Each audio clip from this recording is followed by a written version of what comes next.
The classroom was as noisy as ever, students chatting excitedly while they waited for the teachers to confirm the celebration festival.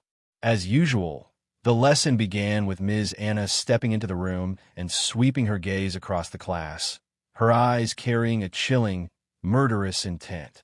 The chatter died instantly. Everyone hurried back to their seats. No one was really surprised anymore. By now, the students were used to Ms. Anna's sudden mood swings.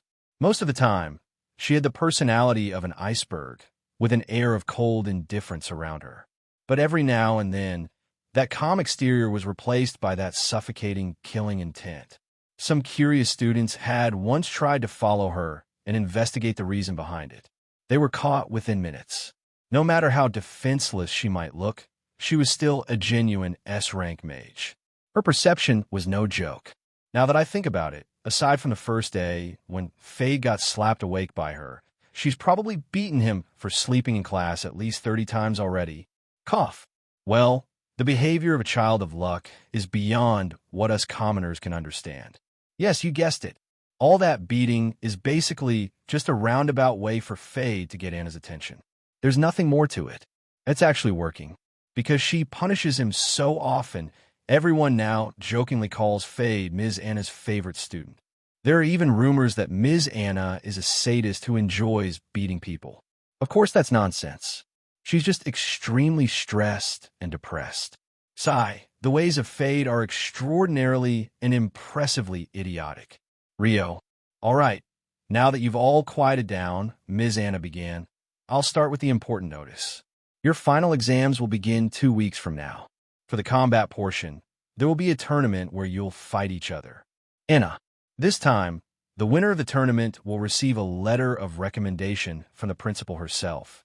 The principal has also said the winner can receive a monthly scholarship from the school. Anna. By the way, this reward is only for the top 10 students among all first years. So work hard and seize this golden opportunity. A recommendation from an SS rank individual is no joke.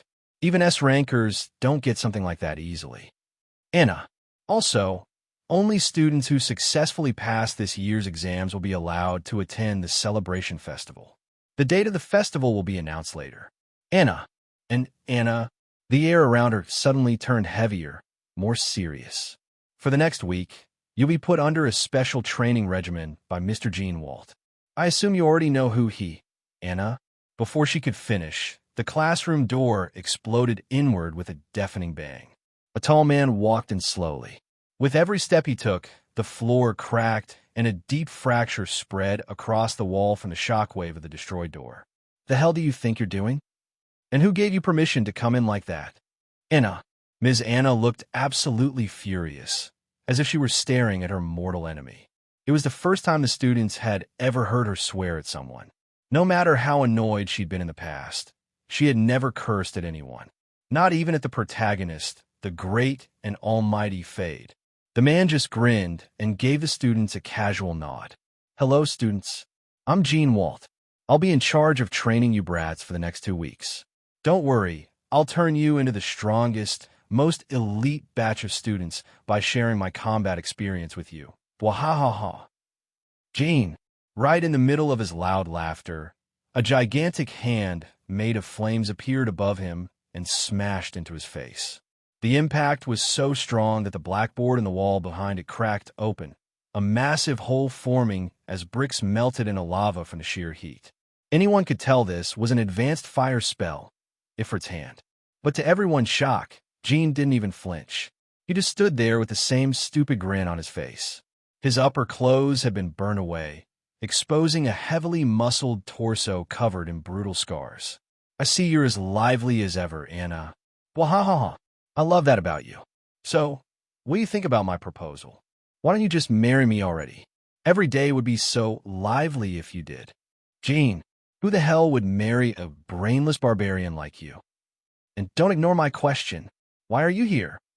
Anna. Oh, I just came to introduce myself to my cute students, that's all. I didn't even know you were here, believe me.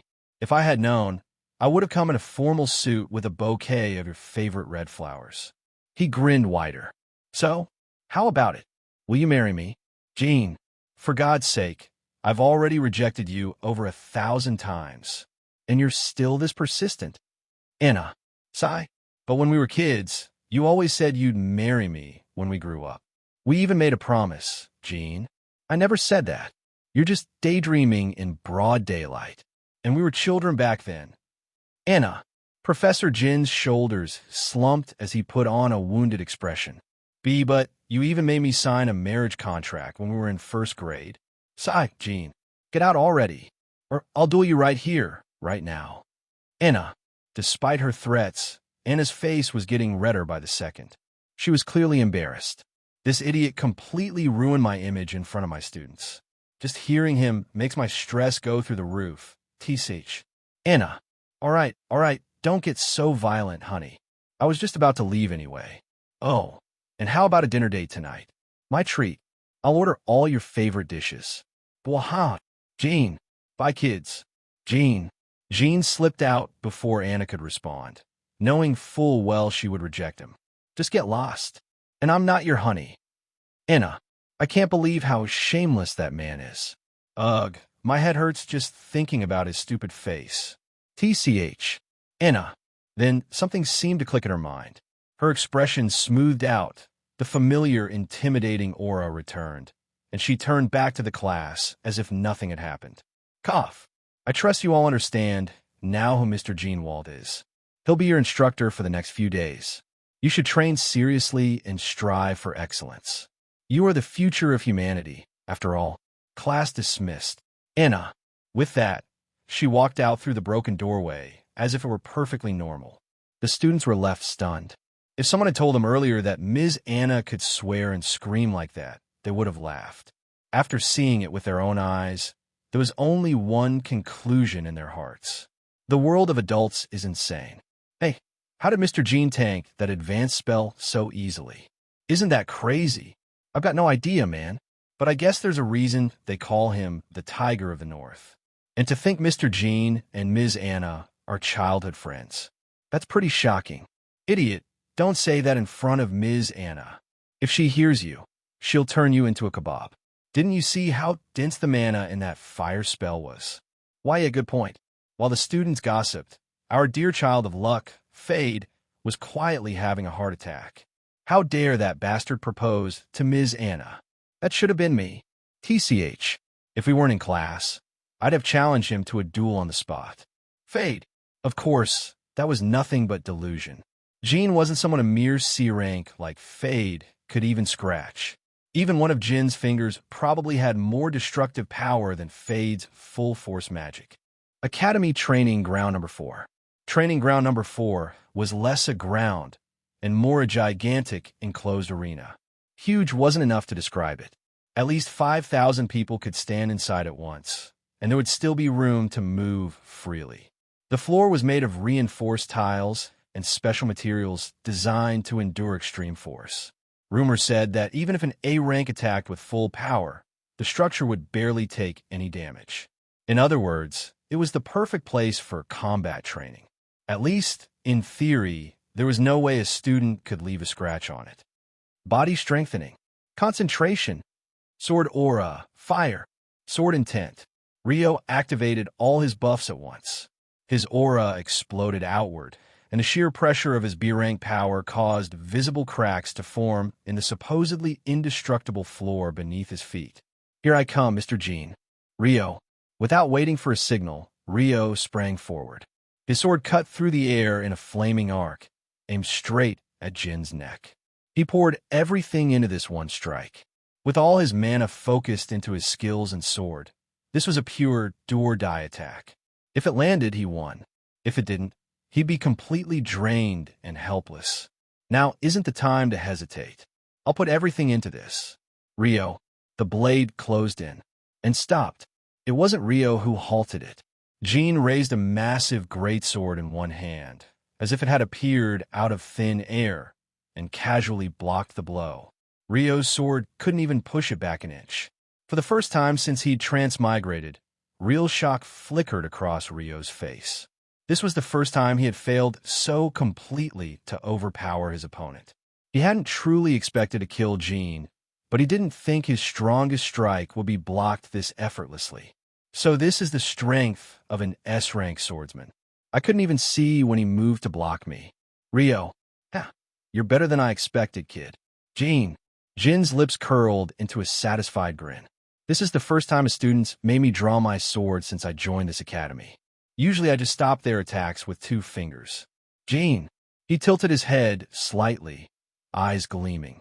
As I thought, you're talented, but you're still too young. Jin, his smile turned cold. He drove his left fist into Rio's chest. The impact sent a shockwave tearing through the arena. Rio's body shot backward like an arrow and smashed into the far wall. The floor was destroyed in a straight line from where Jin stood to where Rio crashed, proof of just how terrifying that single punch had been. Ugh, Rio. Blood spilled from Rio's mouth. His ribs screamed in pain, but he forced his limbs to move and try to stand. What? You're still conscious? You're tougher than you look. That punch would have knocked most A ranks out cold. Jin. Just as Rio managed to push himself up, Jin appeared beside him and struck the back of his neck with a precise blow. His vision went dark. You should sleep for now, kid. Don't push yourself too hard. Jin. Academy Infirmary, room 598. I lost, as expected of an S rank. Rio opened his eyes slowly and pushed himself up to sit on the bed. The first thing that came to mind was the memory of Jin effortlessly blocking his sword and sending him flying. Instead of discouraging him, the defeat lit a fire in his chest. A small smile tugged at his lips. But now I know how big the gap is between me and an S rank. If I keep working, I'll reach that level someday. Rio, he was still lost in thought, planning his next steps, when the infirmary door burst open. Rio, you're awake. Are you okay? Does anything hurt? Tell me if you're hurt anywhere. Leah rushed in, eyes glossy with tears as she looked him over. She tried to inspect his chest, but the shirt blocked her view, so she settled for bombarding him with questions instead. Seeing her that worried stirred something warm inside him. As an orphan, he wasn't used to anyone fussing over him like this. The feeling was new and a little strange, but not unpleasant. If I want to protect her, I really do need to become stronger. Rio, he smiled faintly. I'm fine. You can relax. Rio, as I thought, something is wrong. The Rio I know never smiles. Are you sure you aren't feeling weird? Leah, do you think I'm some emotionless machine? I can smile too, you know. Rio, he leaned back slightly and added with a teasing glint in his eyes. But I'm happy you're worried about me, Leah, my dear girlfriend. Rio, WHWH, who's worried about you? Leah, her face went bright red. I just came to check if you were still alive. That's all. Don't get the wrong idea. Leah, she puffed out her cheeks, then exhaled. Well, since you're still capable of teasing me, I guess you really are okay. Leah, yeah, just a bit tired, that's all. Rio, WL, if you say so. I'm relieved you're fine. I'll bring you something to eat later. You should rest more. The head healer said you need to stay here for the whole day. He didn't even want to let me in, but I told him I'd only stay for a few minutes. Leah, I won't bother you anymore. Rest well. Bye. Leah, bye. Love you. Rio, Leah froze. Her entire face lit up like a bonfire. Why, you idiot, Rio. Leah. She spun around and hurried out, clutching her chest to calm her racing heart. Outside, in the corridor, Leah walked out and immediately noticed someone standing near the door of the next room. Isn't that the principal's younger sister? What's she doing here? Ah, right, she's a healer. Leah, she's probably checking on a patient. Nothing to do with me. Given my reputation, she might not even want to talk to me. I should just pretend I didn't see her. Leah turned to leave. Excuse me. Are you the mad sword demon Leah? Leah stopped. Ria's eyes sparkled with excitement as she held a notebook to her chest. I'm a huge fan. Can I get your autograph? Ria, I'm not mad. And what kind of name is that? It makes me sound like some psycho murderer. Ria didn't seem bothered at all. If anything, she got even more excited. Yeah, but that's what everyone calls you in class. You didn't know? If you don't like it, I won't say it again. But please, autograph, please. Ria, Why are you my fan in the first place? I haven't done anything for you. Leah. Leah's confusion was written all over her face. Well, you're the strongest girl in our year. Ria. Ria spoke without hesitation. Everyone's scared of you, and you look so cool. You beat up those 10 guys by yourself the other day, remember? I want to be like you. So, can we be friends? Please? Pretty please. Ria. She's making me sound like a school bully. And what's with that sparkle in her eyes? Is something wrong with her head? Leah. WL. I don't mind being your friend. Leah. Yes. I'm so happy. Ria. Ria practically bounced. I finally became friends with the cool and intimidating Leah. I feel like I'm going to explode. As a thank you gift, take these. They're my ultra-rare candies. Ria. Oh, thanks. I should get going now. Leah. Bye-bye. Ria. Inside Rio's room, he hadn't heard any of that. The walls were soundproof, and Ria's enthusiasm couldn't penetrate them. He sat cross-legged on the bed and exhaled. Finally recovered all my mana. Rio. But to run out of mana from just one attack, I really have to increase my reserves. Rio. He thought back to the fight with Jean. To think a so-called mid-tier villain like Jean is that strong. Rio. His hand curled into a fist. The gap was huge, but now he had a clear goal. Hey everyone, Firescale Audiobooks here. If there's a novel you'd love to hear more of, you can support us on Patreon or Ko-fi. Depending on your tier, I'll make extra parts just for the stories you're most excited about. Usually I can only upload 4 to 5 parts of each novel, but with your support, we can go beyond that. And of course, don't forget to hit subscribe. It helps more than you know. Rio's dorm room. While sitting in the private training room, Rio meditated for a long time and then slowly opened his eyes. The aura around him has become considerably stronger than he had before. After fighting Jean, I got to know more about my weaknesses, and with a bit of training, I have made a breakthrough. Although it's not a huge one, but even a little enhancement in strength is still considerable. Rio. It's been so long since I last looked at my status. I should give it a look. Rio. Status. Name. Rio Flash. Class. Swordsman. Rank. B. Max rank potential. No limit X. HP. 4800/4800. MP. 3700/3700. STR. 71 out of 100. SPE. 79 out of 100. AGI. 67/100. Def. 63 out of 100. Int. 78 out of 100. Talent. Limitless X. Sword aptitude X. Techniques. Intermediate swordsmanship B. Elemental sword art B. Ultimate skill. Concentration. Skills. Body strengthening B. Lightning sword B. Sword aura B. Handling B. Passive skills. True immunity X. Sword intent. Evaluation. You are an absolute anomaly, unaffected by fate and destiny. Items. An unknown fragment, formless weapon, bound to the soul. Although the speed of my advancement has slowed down considerably, I'm still progressing steadily. All my skills have reached the B rank from B- rank. Rio. But I still have a long way ahead. I'm not even halfway there yet. Rio. Suddenly Rio remembered what happened yesterday while training. Yesterday, the training area. All the students has gathered in the huge hall and were now chatting happily with their friends. Of course, Rio was standing quietly in the corner without any care in the world. After half an hour, Mr. Jean suddenly appeared in the center of the hall out of nowhere. Obviously, he must have been so fast that no one was able to find him when he appeared all of a sudden. But his deep and domineering voice made the students put their attention directly on him. Good morning, everyone. I assume everyone is here by now, so let's start with the class now. All the close-range warrior-type individuals stand on the right side, and the other types stand on the left side. Jean. Everyone did the same. Students with classes like a swordsman, martial artist, knight, spearman, etc. all stood on the right side, while the students with courses like a mage, archer, summoner, healer, etc. stood on the left side. After all the students sorted out, Mr. Jean said, "Now, all the students in the left group containing healer, archer, etc. Your first task is to run 10 laps of this hall. I would not hear any excuse, even if you're all not good in physical fitness compared to the right group. You also need to work on your physique a bit to stay healthy. Start now. Go. Gene. The quick-witted students immediately made a run for it, but there were still many confused students who didn't run immediately and were left behind.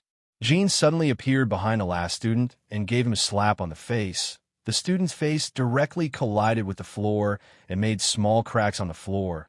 The student was now coughing blood, but Gene remained cold. I said run, otherwise you all gonna end up like him. And you four over there carry this guy with you to ask a healer type to heal him. Run, go.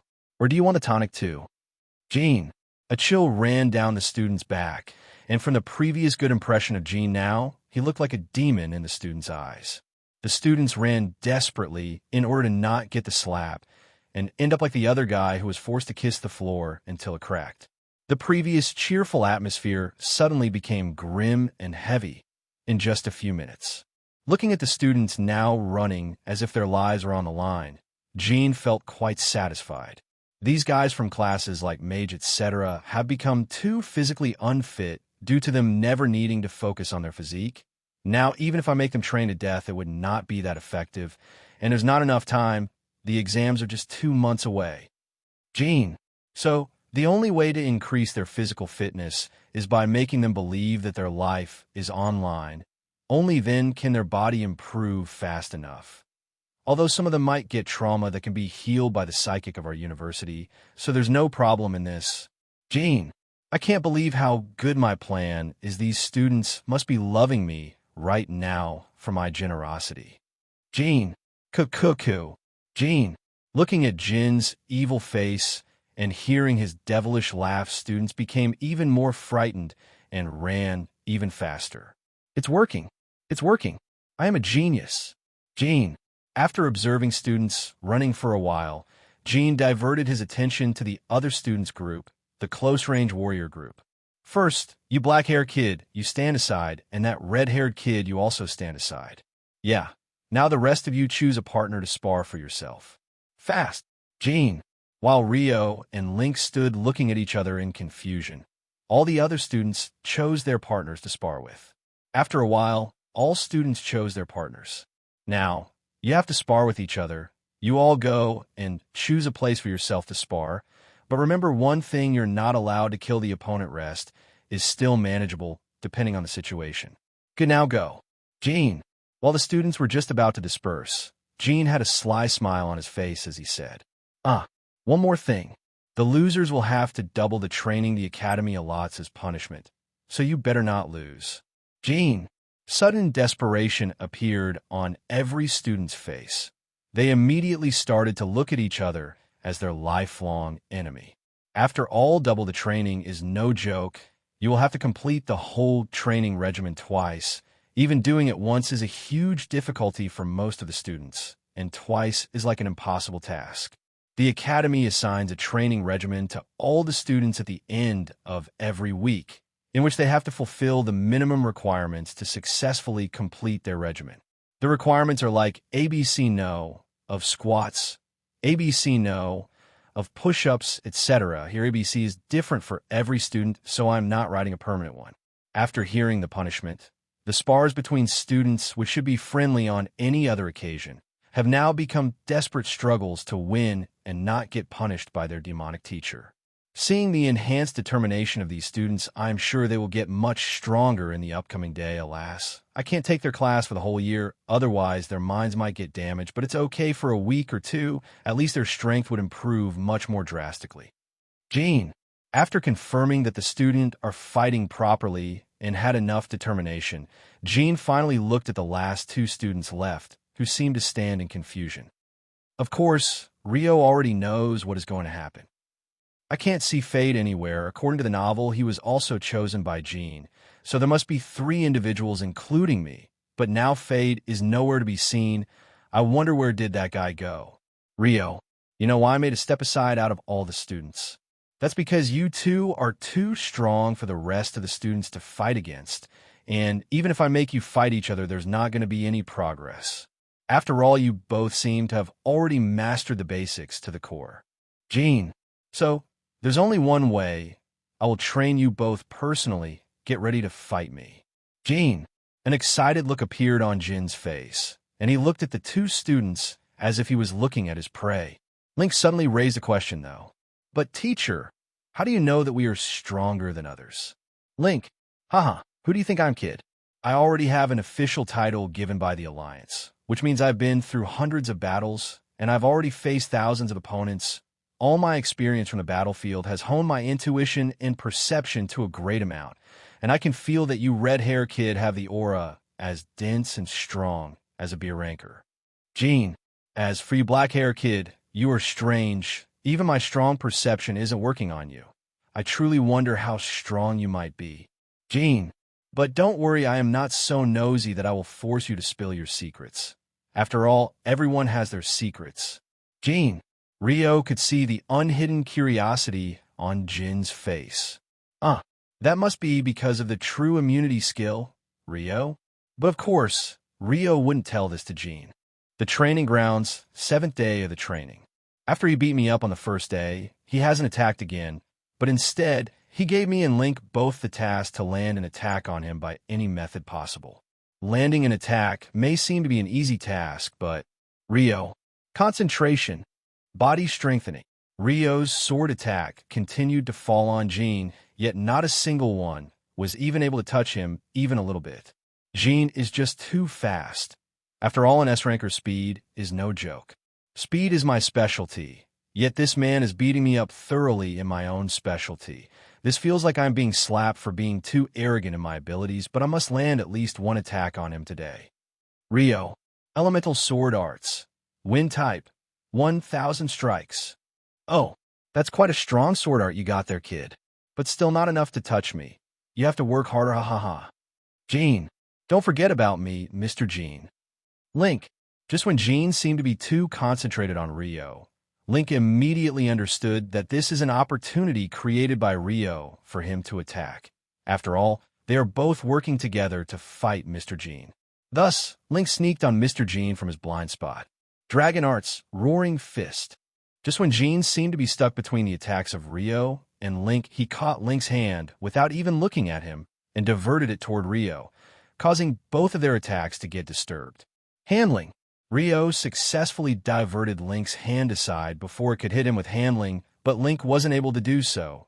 Rio's wind sword energy pierced through Link's left hand. Link got injured from friendly fire. When working together, the first thing you need to confirm is that your partner doesn't get caught in friendly fire.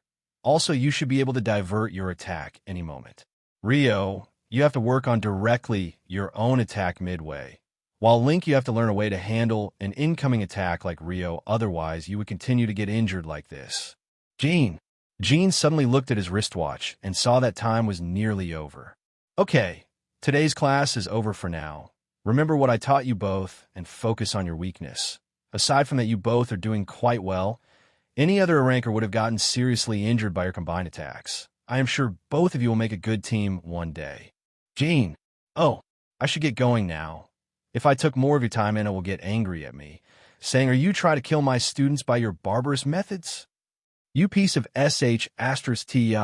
Love mimicking her. She really is quite a lively woman. If only she loved me more dash." Jean, is that so, Anna? Anna suddenly appeared out of thin air behind Jean. Hearing her, dark lines appeared on his face because he already knew what was going to happen now. Hey, Anna, hear me out. There are students here. Don't use that spell. Jean, a panicked expression appeared on Jin's face for the first time since he started to train the students. Just as he was about to run away. Silence of Nether. Jean, now stay silent like that for a while now. At least my headache will be reduced by 90% if you stay silent for a while. Anna, a satisfied smile appeared on Anna's face. Except for this type of auxiliary magic, other magic of mine won't actually do much damage to this guy because his physique is too strong for that. Only he is a bit lacking in the mind, thus I can still put auxiliary magic on him like this. Anna, although if someone with low int stats tries to put this magic, it won't work on him. For me, this is a piece of cake. Anna, while Jean was sulking in a corner of the hall, Anna was feeling proud of herself. the more she thought about it. Meanwhile, Link and Rio have already collapsed on the floor due to exhaustion from the previous spars. Come to think of it, I haven't seen Fade and Kira since the first day of the training.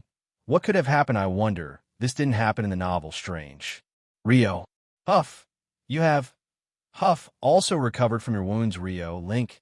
You were beaten more than me, yet you recovered faster than me. You really have some tenacious physique. Rio.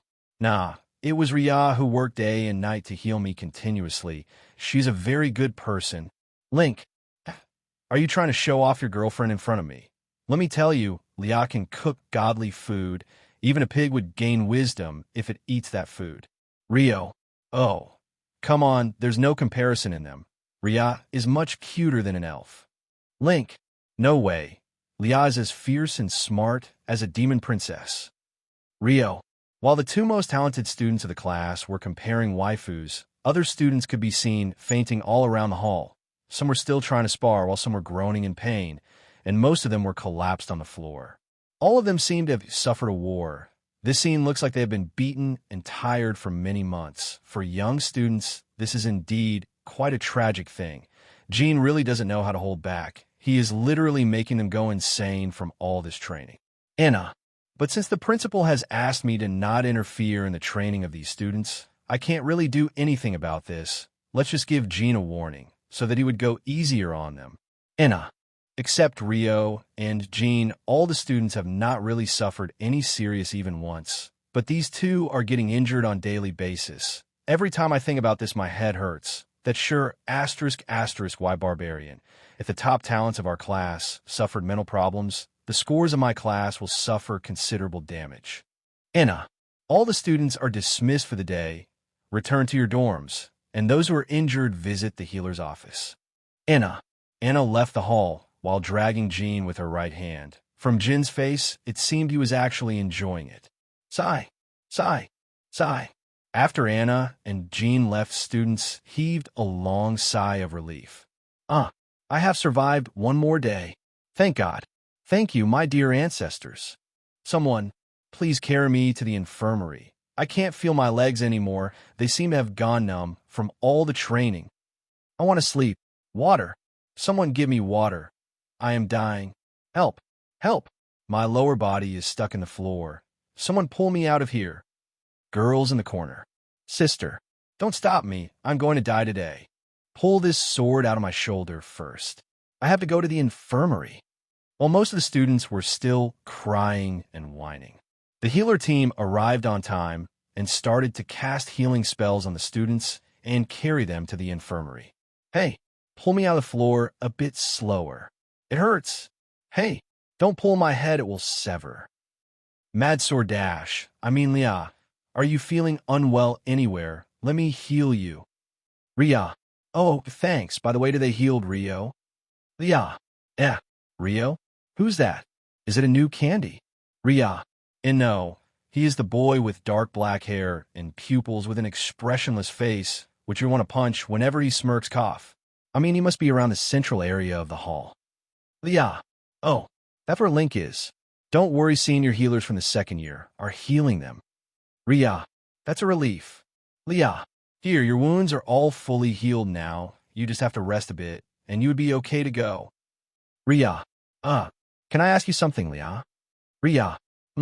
What is it? Lia. How did you make them big? Is there some secret way? Ria. What? What are you talking about? Lia. No, nothing, by the way. Do you like that black eyes? Ria. Who would like that idiot? I just want to know if he is okay or not. Nothing else. Lia. Well, I also like Link, so I know just by looking at you. But to think the great mad demon sword whom all boys avoid and fear also has someone she likes, that's actually shocking. Ria. Actually, I'm more concerned about those who will be liked by you. After all, you seem to have a serious head injury. And don't call me by that nickname again. Lia. Jealous of Jean being able to talk freely with Anna. After Fade left class, that day his wristwatch had a notification. Student Fade, you are summoned to the principal's office. Please reach the office immediately by yourself, otherwise security would be sent to escort you here. The principal. Oh my God. Is it finally the day when I would be able to see my idol? the great and almighty Raji. I must go there. I must go there right now. Fade. Hey, Brother Jiang, I have an urgent thing to do today, so I will get going. See you later. Fade. Boo, but you promised to help me break through today. Brother, don't go if you don't help me. I would not be able to control my mana and will not be able to break through. Brother, fade, please. Jiang. By the way, here's the quick intro of this side character. Jiang is a fat sidekick-type character who comes from a wealthy family and is the only friend of the protagonist, Fade. Just like every protagonist has a fat friend who can't get any girls, Jiang is that guy. Today he was going to break through with Fade's help since his own potential is low, but Fade promised that he have a secret way to help him. Ever since Fade told him that, Jiang has been helping Fade with numerous amounts of supporting materials, like money, mana stone, skill scrolls, etc., just so that his potential can be increased from the original D rank. When did I promise? I never promised that. And you can break through on your own? I have a very important thing to do today, bro. I have TO meet my idol today. So I can't help you. Don't waste my time. I'm going. I would help you later on some other day. I'm going now. Fade. After saying that, Fade immediately ran towards the main building, obviously going towards the principal office. No, Brother Fade, if I don't break through today, they would expel me from the academy tomorrow. I'm the only person who is still in the D rank out of the whole class. Even my family has run out of all the money, just because I gave you all my resources. Please come back. Jiang. Tears started to run down Jiang's fat cheeks, and he had a mental breakdown at this moment. But Fade didn't come back. All the passing students avoided him like the plague. And of course, he was kicked out of the academy the very next day. Don't complain to me about this. This was bound to happen. If not now, then in the future, he would have been kicked out of the academy to cover up the wrong things done by the protagonist being blamed on him instead. Principal's office. Ms. Anna, are you really sure about this? Because if it is true, then it could be a huge problem for the academy. And if it's wrong, then you know what will happen to you. Raji, believe me, Principal, it's indeed true. If you don't believe me, let him come and you could see it by yourself, Anna. Drops of sweat were running down Anna's face. No one outside could imagine that Ms. Anna, who is always so indifferent and arrogant outside, is in such a state right now, while she is talking to Raji. She is as cold as ever. Her title, the Princess of Cold, is really fitting for her. Not to mention, she is the greatest frost mage there ever was in the human's history. Even her personality is as cold as an ice. Anna, I could feel the pressure in my bones. If I even said a single thing wrong, she's going to kill me. Anna, I see. He's here. Raji. Bang. While Anna was stressed out from Raji's cold stare, the gate was kicked open and a young kid walked inside with an excited look on his face. Fade looked around in excitement, and when he spotted Raji, he ran as fast as he could and directly sat on the seat nearest to Raji. Even Raji was confused by seeing him so excited. While Fade was excited, Raji was confused. Anna was having a heart attack looking at the daring Fade. She couldn't believe that someone would be so disrespectful in front of Raji that they will kick open the door and barge in without any respect. This guy would not only get himself in trouble, but he would also get me in trouble for this. If only I could have beaten some sense into him before coming here. Anna, so you are the student named Fade. You seem quite ordinary to me. Tell me, how did you have that book corrupted with demonic energy in your bag? Raji.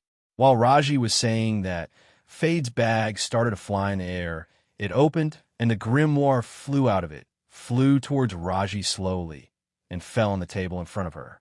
Amazing. Such amazing control over telekinesis. Oh my god, this is amazing. As expected of the great mage Raji. Fade. Fade totally ignored Raji's original question and started to ask questions himself instead. His face was becoming more and more excited with every moment. Are you ignoring my question? How mannerless can you be? Raji. Kneel. Raji. Raji's face turned cold and a huge pressure fell on Fade, making him directly kneel down, to the point that his face was kissing the floor now. The pressure from Raji's aura made even the air particles settle down, making it difficult to breathe. Even though the pressure was not targeted toward Anna, she could still feel a bit of it from afar. She has already figured out that Fade's bag had that grimoire the moment he entered this building, it seems. At least I am safe for now. My guess was indeed correct. Anna, tell me where you got this book, or I would erase your existence from this world. Right here, right now. Raji. Fade was feeling more fear than he had ever felt. Yet his excitement was not decreasing. Instead, he was liking his idol even more now. As expected, she is even colder in person. I love it. Fade. If someone could see Fade's expression at this moment, they would find disgusted by looking at how perverted it looked right at this moment. But since his face is touching the ground, there's no need to worry. Only the floor is suffering here. 2 minutes of silence for the floor. Rest in peace. I don't know anything about this book. Believe me, I have never seen it before. Fade. Ho. Then how do you explain it being in your bag, if not for the fact that Ms. Anna had faintly sensed its presence in your bag while she was teaching your class? Even I would not have found out about this. Raji. This contains the demon version of the teleportation magic. If it gets activated by magic, it could teleport more than 1,000 people to a random location without them being able to resist it. This thing is clearly something which even an S-rank individual can't handle. If this thing goes out of the 100M range, even I wouldn't be able to detect the presence of demonic energy on it. Raji. With each word, Raji said, her voice became colder and colder. If looks can kill, then Raji's cold stare could have killed Fade thousands of times by now. Alas, she can't kill a student of her own academy without having proper evidence. Otherwise, the academy will be criticized. The next thing Raji said made Anna and Fade horrified them. Bring this student to the experiment lab. We will extract his memories and find out about this. Raji. Bring this student to the experiment lab. We will extract his memories and find out about this. Raji. What? And no, you see, can't do that to me. You will not be forgiven if you do such a heinous thing. I will complain about this. You would be punished. Fade. And who would be daring enough to punish an SS ranker like me? Take him away. Raji. After saying that, Raji directly ignored Fade.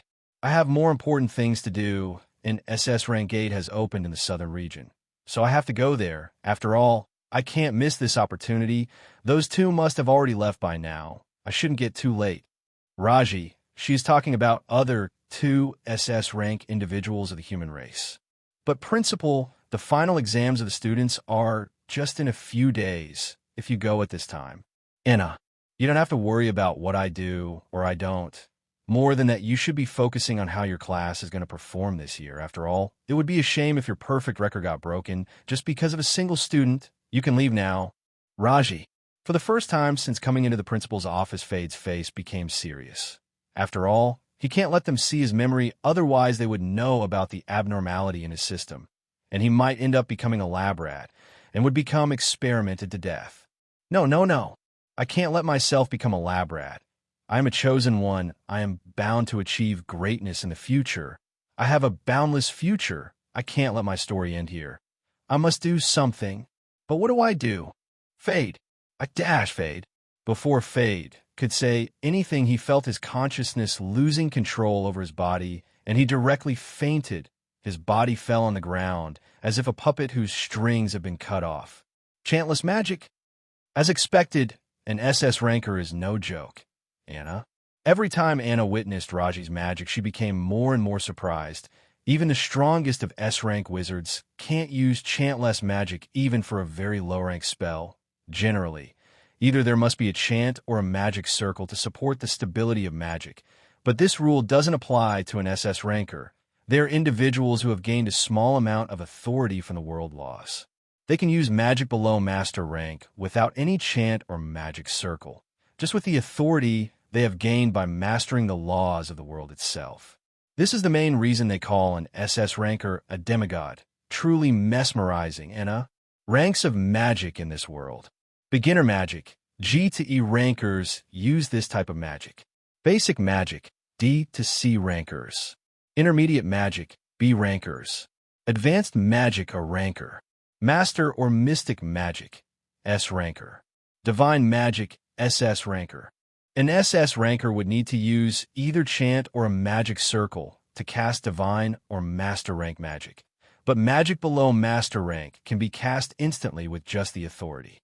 Generally, all magicians can only cast the magic of the same rank or below by using chants or magic circles only.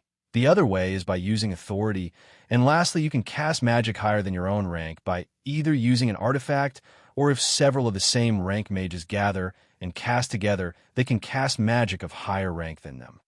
Just when Anna was about to take Fade out of the office and carry him to the experiment lab, the door of the office opened again, but this time it was opened slowly and respectfully, unlike a certain protagonist who kicked it open without any manners. A man wearing a dark purple suit with golden linings on it walked inside of the office. Behind him, Kira also entered the office now. Only God knows how Kira found out that the principal has summoned Fade and was going to do something bad to him. She has already prepared a way for Fade to escape this huge mess. Of course, this is the power of plot armor. Raji looked at the unknown man for a few seconds and said, "Those purple hair and pupils, are you perhaps Aldif family?" Raji, sorry for the late introduction. I am Neo Aldif's eldest son, Shin Aldif. I am today here on behalf of my father. I have a message to deliver from my father. Please give your precious time and listen to the message. Shin. As expected of Neo's children, their whole family has that aura of shrewdness around them. Actually, no human can compare to the shrewdness of the old fellow. I wonder what he has to say, too, even though he should have already left for the SS rank A in the south. Raji. Aldif family's head Neo Aldif is the third SS rank of the human race besides Link's father Ashdel Rex and Academy's principal Raji Croft. Say what you have to say, but make it short. I don't have much time for chit-chat. Raji. Yes. Shin. Shin brought out a letter from the inner pocket and slowly opened it with neat and steady movements as if he has practiced how to open a letter properly for many years. Actually, that's true. He has indeed practiced that. Aldif family focuses on educating their children on proper manners and other kinds of stuff like dancing, etc. Just like noble families used to do in the distant past. What age is this? Your family is still using letters. Can't you just use a hologram directly? Such pretentiousness, TCH Raji. Shin just ignored Raji's sarcasm and started to read the letter without any care in the world. Hello, Ms. Raji Croft. How are you doing these days? I have been looking for an opportunity to meet these days, but I can't seem to get rid of my huge workload, so I can't visit in person. Thus, I'm sending my eldest son to bring this message to you. Don't waste my time, just get to the point. Raji. Yes, Shin. Shin seriously scanned the content of the letter for about a few seconds, then moved to the 7th page, directly on which only a few words were written. Ms. Raji Croft, please don't harm that kid Fade. He is an innocent and good child, although he may be a bit mannered nonetheless, he is still a good person. My dear niece Kira has asked me to protect him after all, so go a bit easy on him. You see, since childhood my niece Kira hasn't really asked me for anything, so today I am fulfilling my duty as a good uncle and helping to get her to wish fulfilled. So give me some face for the sake of old times and leave that kid Fade. Neo Aldif, your beloved senpai. Who the heck is your beloved? That piece of old sh*t. Even during the time of Academy, he was always like an old bully of a senior. If I get to see him now, I will kill him. Raji. Not to mention he married before even asking me. He even has the gall to show off his kids in front of me. Once I see you near that SS rank gate, we're going to have a death match. Just you wait. Raji. Before anyone could say anything else, Raji started to levitate. She directly broke the ceiling of the building and flew off in distance like a supersonic missile. The air currents created by her launch destroyed the whole building together with the principal office. If not for the fact that Anna protected them with magic shield, all of the people in the building would have been killed by that shockwave.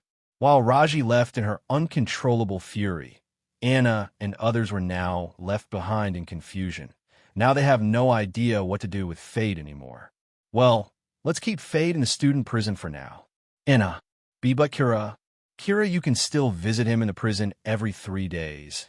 And if the principal doesn't return before the exams, we will free Fade then. As for that book, Principal seems to have taken it with her. Perhaps she's going to put it in the association's treasure hall later, I suppose. Enna. Well, Sister Kira, since this matter has been solved, why not we go and eat something nice later? Shin. Okay, if you say so, brother. Kira. Kira looked at Anna's leaving figure. Unconscious Fade was floating beside her. After a while, when she could no longer see them, Kira finally left too. And thus this incident came to an unexpected end due to the interference of Fade's plot armor. If it was any other student who was subjected to the experiment lab, he would have indeed ended up with his memories being extracted and known by the teachers. Yet here Fade is unaffected even after destroying an extra like John's life and just suffering a few days in prison. This is the dark reality of a protagonist. Okay, today's training ends here. Now, to get in a line, I want to tell something important to you all. Jean. After the tired students heard that the training was, they were all cheering happily in their minds, but dared not show in front of Jean, because just a few days ago, Jean punched a guy and made him kiss the floor until cracks appeared in it, just because he was cheering while standing too close to Jean. That guy still has trauma from that punch. Slowly, all of them stood in lines, and the lines were made very neatly. Not even any uneven gaps were left. This scene could be mistaken for a military doing a death march on the battlefield. That's just how organized these students have become now. Caution, detail bomb ahead. After the hell-like training sessions, all the students present here have reached at least C- rank by now. While the most talented students are in the C+ rank, only 2 students are in B rank, Link and Rio. And even Fade is still in C- rank since he missed the training. And those students who were not able to enter rank C by now have been literally kicked out of the academy. Nearly 50 students have been eliminated in this training itself. This was also one of the reasons why students were able to reach C rank faster. As someone has said before, pressure makes diamonds. Credit to the original owner for this quote. At the start of this semester, this Class A3 started with 250 students in it. Now only 50 students are left at the end of this term. 50 students including Fade and Kira, also those who are not in the training ground right now or are in the infirmary. The rest of the 200 students either got eliminated due to their lacking talents or they died in disasters like the Rhode Island one. Not to mention now, more students will be eliminated after this final exam, and the number of students, which is currently 50, will be reduced to no more than 20 or 30 would be left, all classes combined, until the time of graduation comes. This means out of the original 1,000 most talented people chosen by the Academy from all over the human nation, less than 20 students will successfully get graduated from this Academy. But each and every one of those graduated students would be a huge pillar of support for the whole of the human race. After all, only those who can successfully enter A rank till the end of the 3rd year of their Academy can graduate. If you are still B rank at the end of your 3rd year in the Academy, you wouldn't get your graduation certificate. That's the cruelty of this world. They only need strong individuals to represent their academy, and weak people have no place here. Every year, the academy takes 1,000 students and separates them into 4 classes: A1, A2, A3, and A4. All 4 classes have 250 students each, and there's no such thing as a division on the basis of talents. The distribution of the students in each class is random. Even the letter A is used in naming all the classes so that it can be ensured that no one thinks that one class is better than another just because their name comes first. Not at all. Everything in this academy depends on your own abilities. If you have the talent, you would make it to graduation. Otherwise, you would get eliminated even before you get to give your final exams of the 1st year. This is also the reason why the graduation rate of this academy reaches 100%, because only talented students are left till the time of graduation exams come. Yeah, we are back to the chapter now. After all the students finally settled down, Gene looked at the fruits of his guidance with great satisfaction. Out of all the 4 classes I've been giving training these past 2 weeks, this class will definitely achieve the highest grades during the combat exams. Aside from these 2 monstrously talented kids, there's still many promising talents in this class. The only problem in their way would be Class A4, since they also have a high number of promising students. Gene. As for these 2 kids, the only challenge they can face, I suppose, is when they have to fight each other or have to fight that purple hair kid from the class A1, Rest should be a piece of cake for them. Jean, okay. As you all know, today will be the end of your 2-week training session with me, and after 2 days, your final exams will start. After your written exams, you would be participating in a tournament where your combat capabilities would be assessed by the teachers. Be sure to rest these few days and complete your final preparations. Jean, and since you all have completed this training successfully, I'm sure as long as you don't actively provoke strong people, you could still live a good and happy life outside the academy, even if you fail these exams. So if you feel too pressured, feel free to leave the academy immediately. Jean, as for those who will make it to the celebration fest after passing these exams, I would personally reward them as my precious student who stood up to my expectations. Jean, then Jin's face became serious for the first time since he has started to train the student for the past 2 weeks, and he said, although I might not get any more chances to teach you in the future, but remember one thing. As long as I and you live, you would still be my students and can come to me anytime you want for pointers on your strength. If you feel confused and have any doubt in the future, you always have me for guidance. Jean, now you all may go back to your rooms and rest while preparing for the exams. Jean, Jin's voice seemed to be a bit sad at this point. No one could have expected that the teacher they hated for giving hellish training to them would care so much for them. But no one said anything, and slowly all the students left the place after taking a few glances at Jin's smiling face. Children grow up so fast these days. Jean, why are you making such a sad face? Have you still not recovered from that incident with Durek? You should let bygones be bygones. He is not your student anymore anyway. Anna, I wish I could let it go as easily as you say, but he used to be like my own son for me. That ungrateful, direct disciple of mine, sighed Jean. Looking at Jean, Anna knew that this guy who generally laughs like an idiot still have moments that depresses him too. You are really hopeless. How about we go and eat something delicious to make your mood better today? Anna, Sai, let's go. I should get my mood refreshed too. Remembering the past would do me no good anyway. Jean, after a while, both Jean and Anna left the training hall, and the place fell to silence again. At the same time, in an inconspicuous place near the academy, an abandoned area full of old and damaged buildings, a few individuals wearing strange masks and black robes are sitting around a small dining table. Are you really sure about this? We're putting our plan ahead of time, you know that. I know.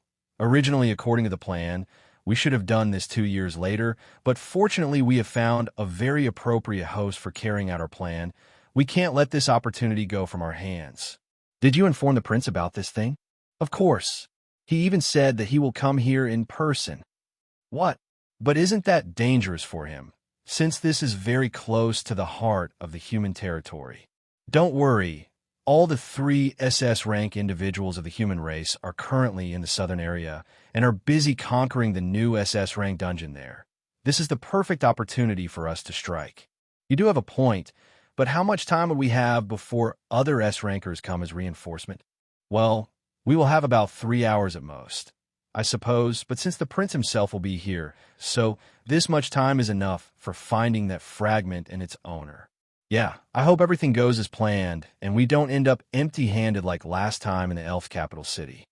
As things were heading towards the unexpected events, Rio was still unaware of all these coming challenges he has to face ahead of time, as they say. If you try to change one string of fate, it will affect all of the world, and fate would start to follow an unknown direction. Perhaps this is the countermeasure of the heavenly luck against an anomaly, or just the disruption in the destiny of the world for a better ending. Who knows? I always wonder what this place actually is. How strange. Rio is sitting and meditating, while the place around him is all empty, a clear and dark void. This place is like you are in space, but there are no stars, planets, or any other celestial object to look at. Everything and everywhere is just dark without any end in sight.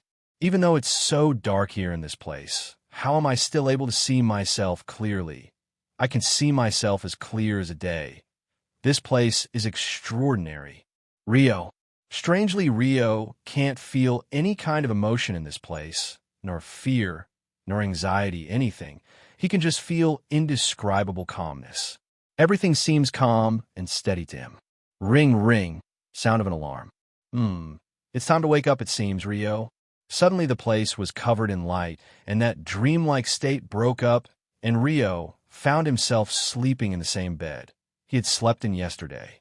This may seem strange to those who don't know, but for Rio, strange things like these have become as common as breathing since he came into this strange world.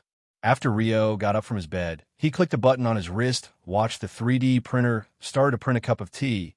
Taking the cup of tea, Rio walked towards the window and stood there looking at the beautiful scenery outside the window.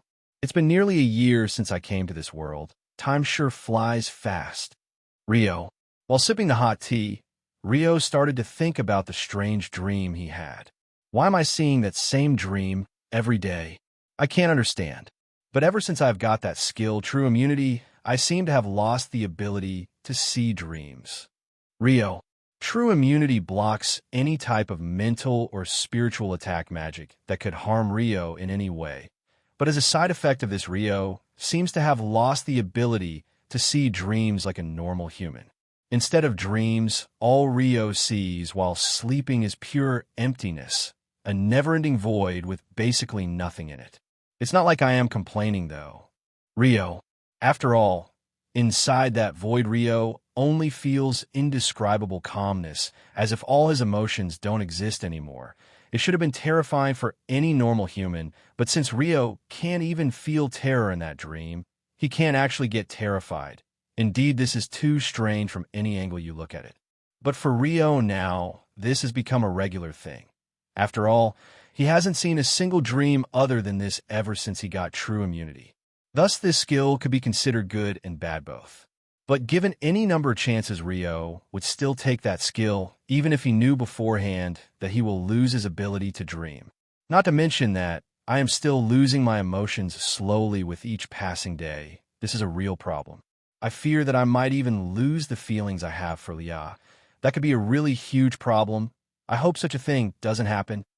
Rio, tomorrow is the start of the written exams. I should revise all the things that I have learned so far from the books, Rio. Even though Rio said that he still walked toward his private training room to practice his combat skills more, he really has become a battle junkie at this point. After coming to the training room, Rio sat down and started to meditate, gathering the mana, and then using it to sense the mana fluctuations in the surroundings to better understand the surrounding area. Passive skill. Mana sensing has been learned successfully. Mana sensing. Use the mana fluctuations in the surroundings to sense the changes in the area. Current sensing limit, 500 m, can be increased with training and the improvement in the rank of the individual. Hearing the remark from the status window, a rare smile appeared on Rio's expressionless face. Finally, I was able to steal a skill. Although it took some effort, it was worth it. Rio. Since Rio saw Jean avoiding and blocking his attack easily, he suspected that Jean was using some passive skill for that. So, while training with Jean, Rio started to observe everything Jean did very closely during those spars, and he found that Jean was using the smell of his opponents to detect them through the air by just breathing. Naturally, this may seem like a very inefficient method, but for someone who is already in S rank and has gone through hundreds of battles, this is nothing. Originally, Rio was also thinking of stealing this method by just observing Jean, but when he tried to apply it, he found that he was lacking something. A thought ran through his mind. Could it be because of the sword arts that he is able to do that?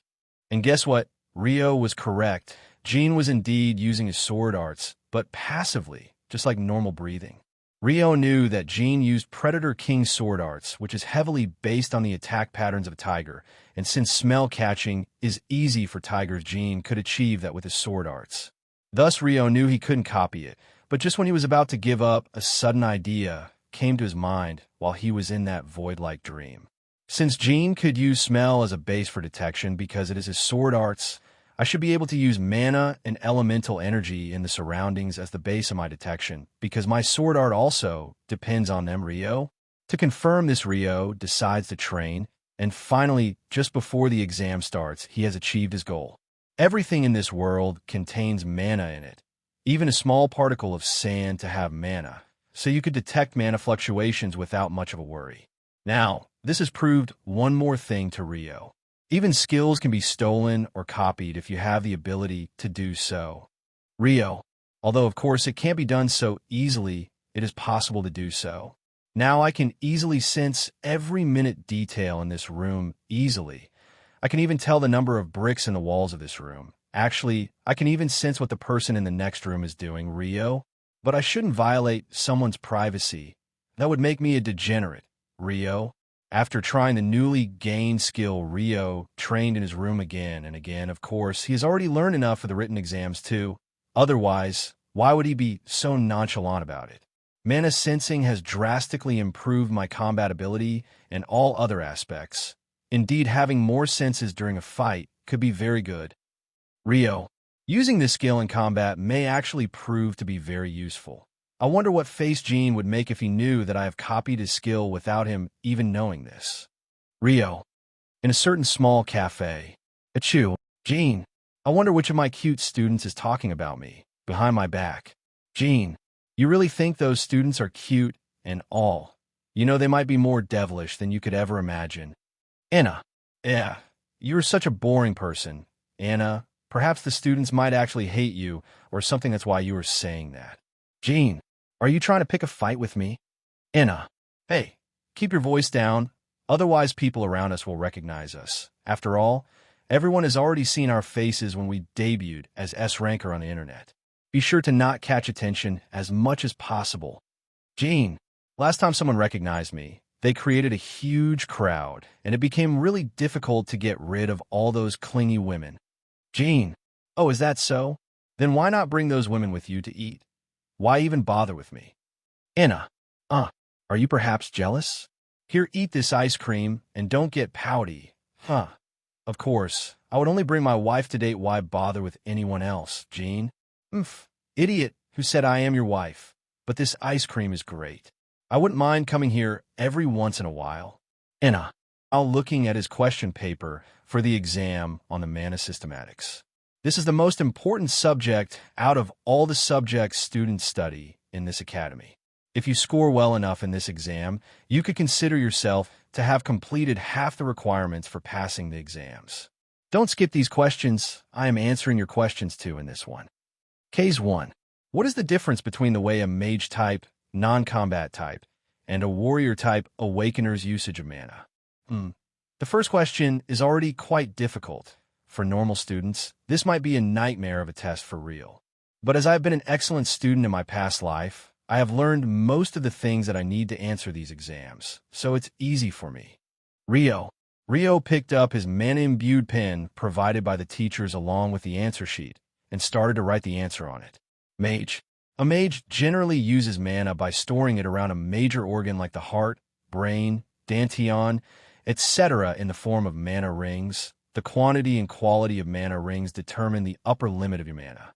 Generally, the heart is used for this purpose since it is the most efficient out of all. There's one more hidden way to store and enhance the mana of a mage, but that's a secret for another time. When a new mage awakens, the first ring of mana is already created by the awakening automatically, but later more rings of denser mana could be created by the awakener using simple meditation and increasing his mana by absorbing it from the surrounding. When you exhaust your mana ring fully and meditate or rest to fill it again, then the next time the mana ring would have denser mana. This is also the reason why most mages exhaust their mana on a daily basis, so that they can have denser and stronger mana next time. Non-combat type. Non-combat type individuals like healers, buffers, blacksmiths, etc. all store mana in their dantian, but they don't have mana rings, and the mana is directly stored inside of the dantian. Most of them store mana this way because non-combat type individuals don't generally have much mana and mostly use the outside mana for casting their skills and carry out heals. This is also the main reason they can't fight. They don't have sufficient amounts of mana with them and have to gather the surrounding mana to cast skills like heal, forge, buff, etc. Warrior type. Warrior type individuals don't use a specific organ to store their mana, and their mana is directly stored throughout their whole body and circulates through the pumping of blood. Most people use it this way because if not stored this way, then the most basic skill of warrior-type individuals, body strengthening, which covers and strengthens the whole of the body with mana, wouldn't be activated if there's no mana present in the whole body. Also, the storing of mana in the whole body passively strengthens the whole body of the warrior. Since mana is everywhere inside the warrior's body, it strengthens the physique of the warrior by nourishing it with mana passively all the time. Case 2. Why can't mages store mana like a warrior? This one is easy too. Rio. Mages have to use huge amounts of mana to cast their spells. They have to create magic circles in a matter of seconds and make the structure of the spell as fast as possible. So they need to store mana all together as densely as possible, so that it can flow through the medium to the outside as fast and efficiently as possible. Here, medium refers to the magic wands and other similar artifacts. If the mages store the mana like a warrior, the density of their mana would be very low because the mana would be too spread and less in density all over the body, and this will cause the flow of mana to be very slow and inefficient, making a simple and easy spell, Fireball, to be cast very slowly, and even if it would be cast, the firepower would be very meager. Case 3. How do races other than humans store mana in their bodies? Easy. Rio. Most races other than humans condense mana into a mana core and store all of their mana in their core. The mana core is present in them since birth, although very small. The stronger an individual, the more bigger and condensed their mana core would be. Here other races refers to elves, demons, vampire, goblin, etc., except divine races like the phoenix, dragons, etc. They use mana by deriving it out of the mana core, but unlike the humans, they can never fully empty their mana, otherwise the mana core, which provides mana as energy to the body of the individual, would totally disappear, and that individual will become crippled after all the mana core can grow back out of nowhere. It appears only once when you are born. Of course, if you swallow the mana core of some other individual, you still have a small probability of regenerating it. Case 4. Define the mana characteristics of humans that are better than other races. 2. Easy. Rio. The human body's strongest mana characteristics are its high level of adaptability, its fast growth ability, and the ability to ascend its physique toward higher realms with increasing ranks. The huge number of humans due to their fast reproduction has given rise to the biggest civilization in this world. Every other race has less population than humans in this world. Although an individual human might not be strong like a dragon or a demon, might not be agile as an elf, might not be as shrewd as a goblin, might not have the insane strength of orc and ogres, might not have the natural-born physique of a beat person, but you could find all these aspects in balanced amounts in every human. Academy's Dungeon Activity Monitoring Room. Ms. Anna, the dungeon we have selected for the students to carry out their combat exam, seems to have a bit of abnormality in it. Look. Observer 1. Anna looked at the monitor screen, which was displaying the activity of the boss monster of the dungeon. She noticed the monster seemed to be extremely agitated for some reason and was staring at a certain area constantly, even though it could be seen that there was literally nothing there. In the last exam, there was no such thing as direct monitoring, but this time the Academy will be observing the students using the nano camera bots functioning on small mana cores. Why is that monster behaving so strangely? That's very unusual. Send 2 assistant teachers to check out the place and find out what's going on there. Anna. An assistant teacher is a person who is still in rank A. There are only 4 full-time teachers in the Academy, and all 4 of them are S-rankers, including Anna and Jean. Okay. Observer 1. I just hope nothing goes wrong at this time. Even the principal is not in the Academy right now. If something goes wrong, all the teachers will be blamed for it. Anna. Actually, the principal might even expel me this time, since I have already been unable to fulfill my duty during Rhode Island trip. I must ensure not to get dragged in trouble this time. Anna. A concerned look appeared on Anna's face, but she waited for the assistant teachers to come back with their reports about the situation. After an hour, both the assistant teachers returned. Ms. Anna, according to our observation, the monster is perhaps just going through its aggressive phase, and there seems to be no abnormality at all. Assistant Teacher 1. The only thing we observe to be different is that there seem to be very small spatial ripples in that area, but since many dungeons are generally unstable to begin with, this is not much of a problem in my opinion. Assistant teacher 2. Well, you are right. Let's just hope nothing goes wrong while the students are inside the dungeon. Anna. What Anna didn't know was that one such simple and small spatial ripple would be enough to cause severe damage. But since no one could know the future, there is no other way out of this. B-rank dungeon, lava lake. On a huge cliff, 2 people could be seen standing and looking at the horizon. But really, to think I would end up teaming up with you in this dungeon, that's quite an amazing coincidence we have encountered here, isn't it? Link. Link's voice seemed to be sarcastic. Indeed, I also never expected to end up being paired with someone who brags about his girlfriend all day long. Rio. Rio said in a calm and emotionless voice, as always, while looking at the huge volcano in front of him. Hearing Rio, visible annoyance appeared on Link's face. You are the last person who has the right to say that, you know? And how can you even mock someone with that straight face? Link. Suddenly Link's face turned extremely serious, and he said in a very serious tone, Hey, tell me seriously. Link. What? Rio. Are your face muscles made of stone or something? They barely even move. Put some emotion on that face, dude. Link. Even a statue made of stone would have more emotions on its face than yours. You know, Link, even if you say that. Rio. TCH. How did I end up with someone as boring as you, Sai? Link. A few hours earlier, outside the dungeon. Now that all of the students have in front of the dungeon, I should make you all aware of all the rules and important things you need to know. Anna. But first, each one of you draws a slip out of that box. Those slips have 2 numbers on them, one written in blue and the other in red. The blue one denotes your number, and the red one denotes your partner. Anna. After you all draw a slip, each pair up with the corresponding person. This exam will not only check your own combat skills, but also your team cooperation skills too. Anna. Now start drawing out your slips one by one. Anna. After getting instructed by Anna, all the students started to draw their slips from the box one by one, and after a few minutes, Rio also was able to get his slip. Blue, 34, red, 23. I wonder who number 23 is. Perhaps I should look around. Rio. Just as Rio was about to look around, Link was already standing beside him looking at both the slips. So, we're going to be partners again. I'm looking forward to seeing how much you have improved since then, Rio. Link. Is that so? Rio. Back to the present. But isn't it overkill? Link. What do you mean? Rio. Well, I mean, we both are strong enough to conquer this whole B-rank dungeon on our own.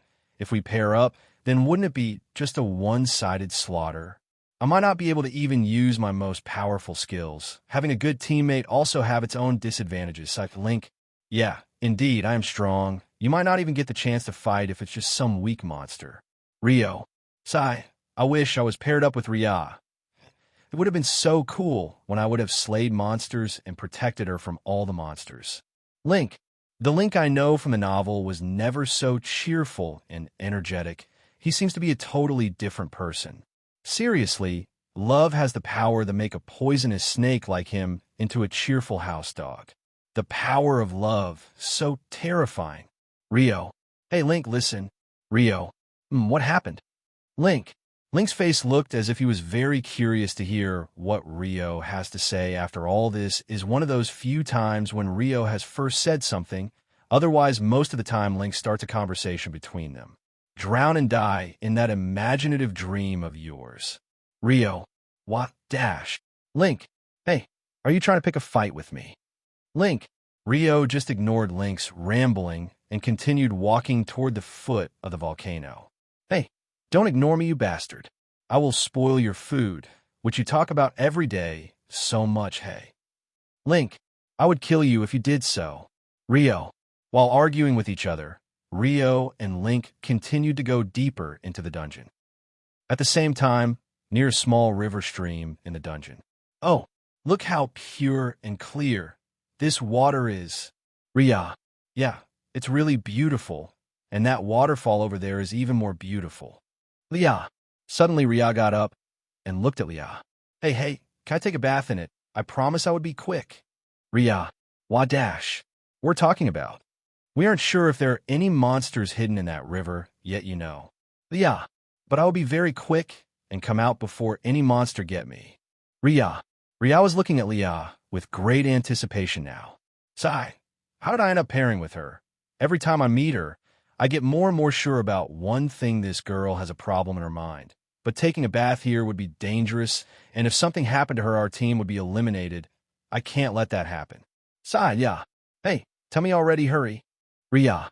Okay, I would have to use that method now. Perhaps she might take the bait. Well, you could take a bath. Yeah. Hooray. Ria. But, I have heard that there's a legend that such streams have a tentacle monster living in it. And when a young maiden enters the water, it plays with her body and makes her go insane from pleasure. What is that monster? I will leave it on your imaginations. Although I don't know what that means, encountering a monster when you are unarmed isn't good. Since you want to go, then go. I would stay here. Leah, take the bait, take the bait. Leah. After hearing Leah, Ria stopped in her tracks and slowly turned around. Her face seemed pale and her body was shaking a little bit. She seemed to be genuinely scared. Are you sure? Then, I won't go there. Ria. Now Ria looked at the stream with great vigilance and moved far away from it.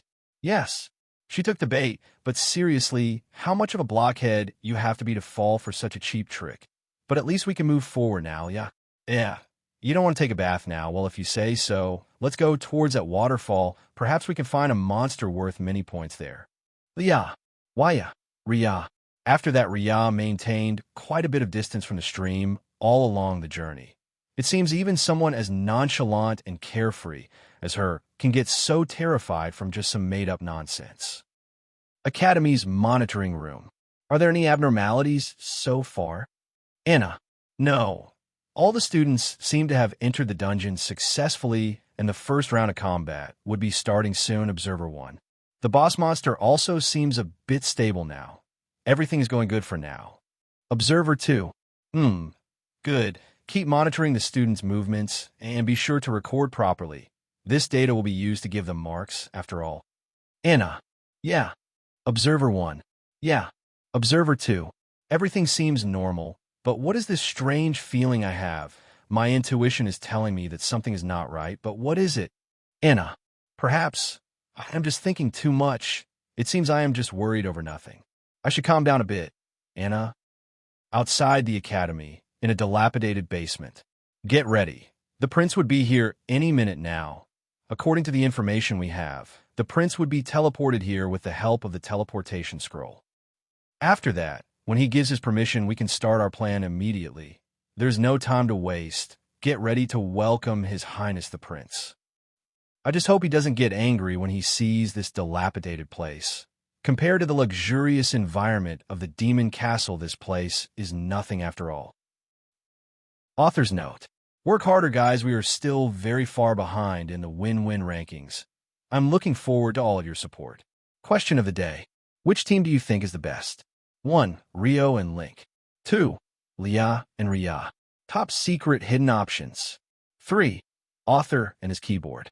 4. You and your keyboard. Don't forget to share your thoughts on the chapter in the comment section. Also tell me if anything in the chapter needs to be improved. As my precious readers, I wouldn't mind if you find any flaws in the chapter. I would just fix them as fast as possible. By the way, don't forget to use those power stones, and also leave a review if you like the story. Comment your opinion about the chapter. Your support is my motivation. B-rank dungeon, lava lake. Forest area, behind the volcano. But to think we would be teleported so far away from the central area of the dungeon, that really a shame. I might get late and wouldn't be able to fight the boss before someone else finishes it up. This is the worst, Sigh. Seriously, aren't you just too sad about the fact that you can't get to fight? Perhaps that's why they call you Insane Liam, Big Brother Liam. Kira. Oh, even you're calling me with that name now? And how many times I've told you not to call me your brother? Liam. But since Uncle Neo is your father, I think it's appropriate to say you my brother, isn't it? Kira. Hearing that, Liam's face turned sad. Even though you used to say that you would marry me one day when you were young, now you're making me your brother. We aren't even blood related. It's just my father who considers your father as his brother because they are old comrades. You don't have to make me sad that way. you know? Liam, what are you talking about? I can't understand. Shouldn't we be focusing on how to get more points as we're on the same team right now? Kira, well, that's true too, but I can't understand. Liam. Hearing Liam's question, Kira looked confused. She looked at the young boy sitting on the tree. He had dark purple hair and pupils, and his face gives the impression of a person who have an extraordinary mind. His aura is calm, yet oppressive. This is the youngest son of Neo Aldif, Liam Aldif, currently a student from Class A1. What? Kira. Liam looked at Kira and said, I can't understand. What is so good about the loser, Fade? Why are you pursuing him? The Kira I know is nothing like that. She would never help anyone out unless she has something to accomplish from it. Liam, as Liam said, his face has a strange grin on it. If someone sees his face now, they would think that he is a monster in human skin. That's an Aldif family trait. Every time they smile, their face looks scary as a monster. An ordinary person can directly faint by seeing their face alone when they smile, but there's no doubt about their intelligence. There's a saying that if someone says that they can kill people by smiling, then either that person is lying or he's an Aldif. Of course, that's just a saying after all. So, what do you try to accomplish from doing something like this, Kira? Liam. Outside the dungeon, Academy's monitoring room. Everything seems to be normal. It seems I was just thinking too much. After all, no one knows about the absence of the principal since we successfully blocked the information from leaking. But still, why is this feeling growing even more? It isn't settling at all. Anna, Ms. Anna, you should take a little rest. If anything goes wrong, we will inform you immediately about it. Observer 1. Nah, I can't take rest right now. After all, the principal is not in the academy. We can't just sit back and leave everything to fate. Anna. Oh, okay. Then perhaps you should take a stroll outside. It can refresh your mind. Please, Ms. Anna. You have been working nonstop for the past whole month. Observer 1. Although an S-ranker like me really has no need to rest or eat or do any other things ordinary humans do, it seems I should take a small stroll outside. It might help reduce the mental stress, Anna. Perhaps mental stress is also the reason for me feeling uneasy. Anna. Okay. Since everything seems to be fine here, I am taking a short break. If something happens, inform me immediately. Anna. After saying that, Anna looked at the monitor screens one last time and then left the monitoring room to take a small stroll outside. Sigh, she's finally gone. Yeah, I can finally breathe properly. Really, man, being in the presence of an S-ranker is really a difficult task. Even the unconscious aura she unleashes when she is serious makes it difficult to breathe for even A-rankers like us. Yeah, I was actually about to faint from the lack of air. Her leaking aura was making even the air heavy. I can't believe I have to continue working like that. As Anna left the room, the whole observer team started to take deep breaths. Apparently, Anna was not able to control her aura properly when she was too focused on the students. She nearly made all of them faint. Well, being strong can also have some disadvantages too, after all. But this is the way things are in this world. Even the aura an S-ranker unconsciously unleashes can make even A-rank individuals suffocate. That's why the difference between S-rank and A-rank is considered much greater than the difference between an A-rank and J-rank. If an A-ranker is someone who has achieved the very heights of the limits of the body capacity, then an S-ranker is someone who has successfully broken through those racial limits and has earned a physique far greater and stronger than any ordinary human. As someone becomes an S-ranker, they get rewarded, and they are considered a higher race different from ordinary human. They are called ascended people. Back to the forest area, Kira and Liam. So, what are you trying to accomplish from doing something like this, Kira? Liam.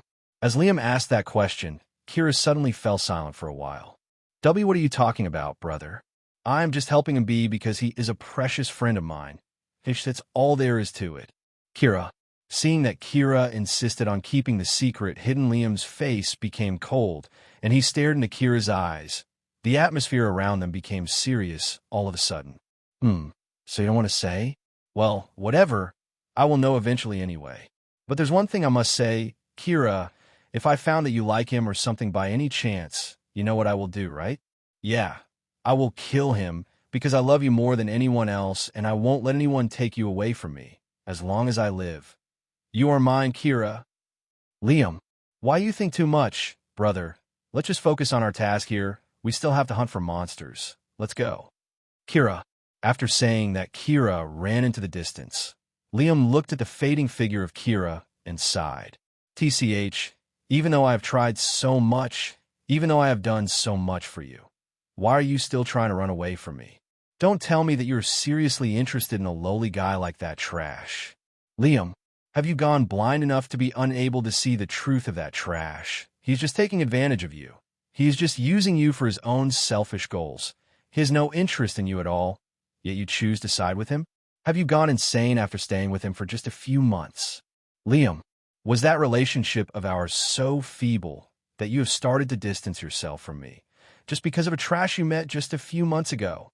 Liam, although Liam's expression still seemed normal and calm from the outside, from inside he was screaming from the pain of being separated from a loved one, screaming from the pain of your loved one abandoning you, for a measly reason. Yeah, I have decided it. I will kill that trash. I am sure you will return to normal, if just that trash dies. That's it. Liam. Determination appeared on Liam's face, as if he has already decided what his true goal is.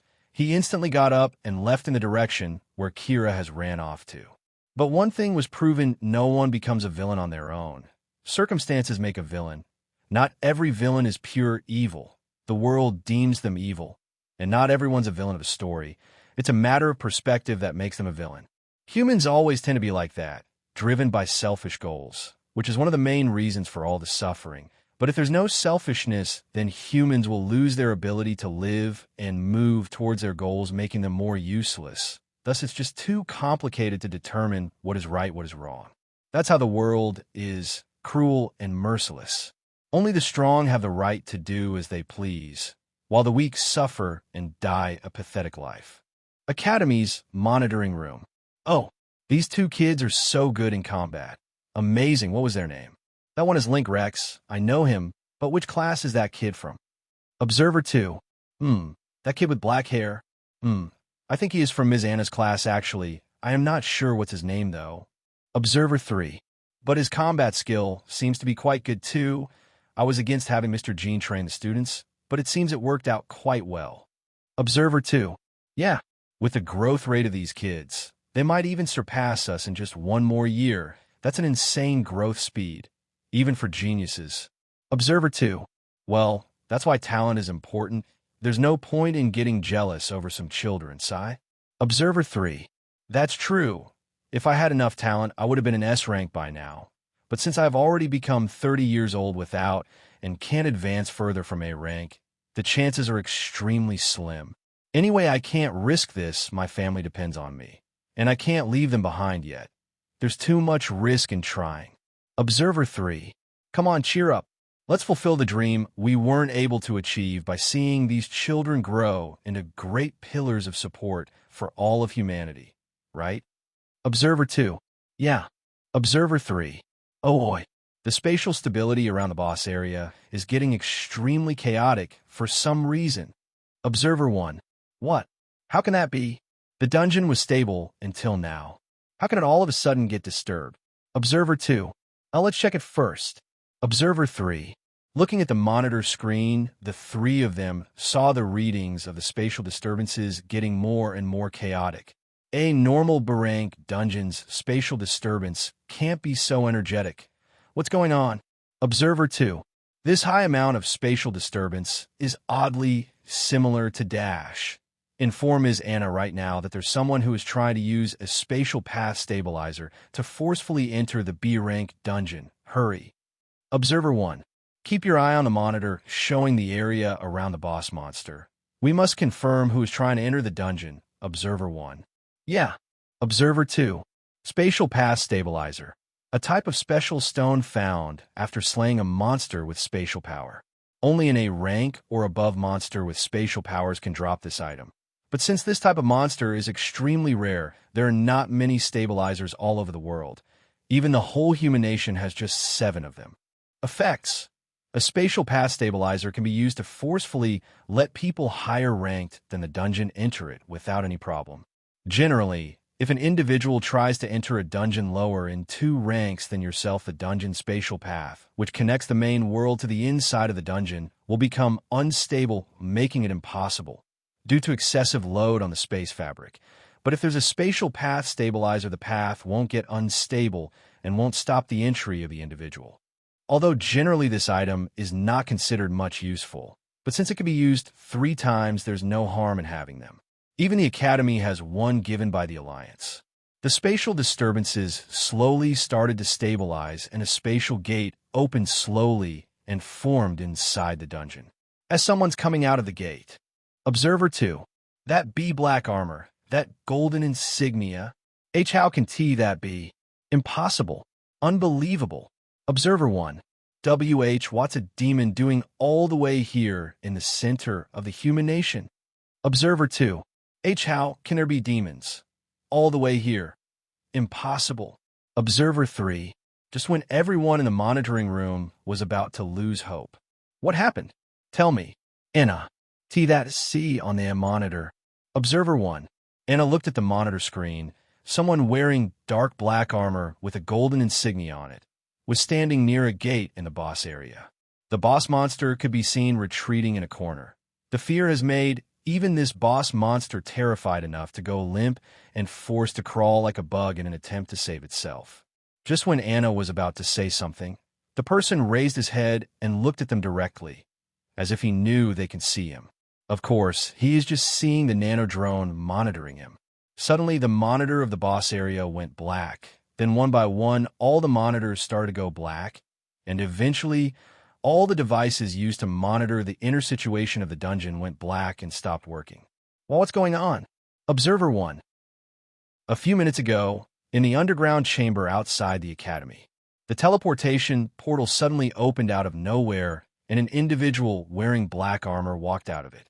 After seeing the person in black armor, everyone chanted in unison at him. Welcome, General Durek. We are honored to witness your kind presence. Here you can sit on this chair, specially prepared for you to take rest. A hoarse and cold voice rang out in the basement.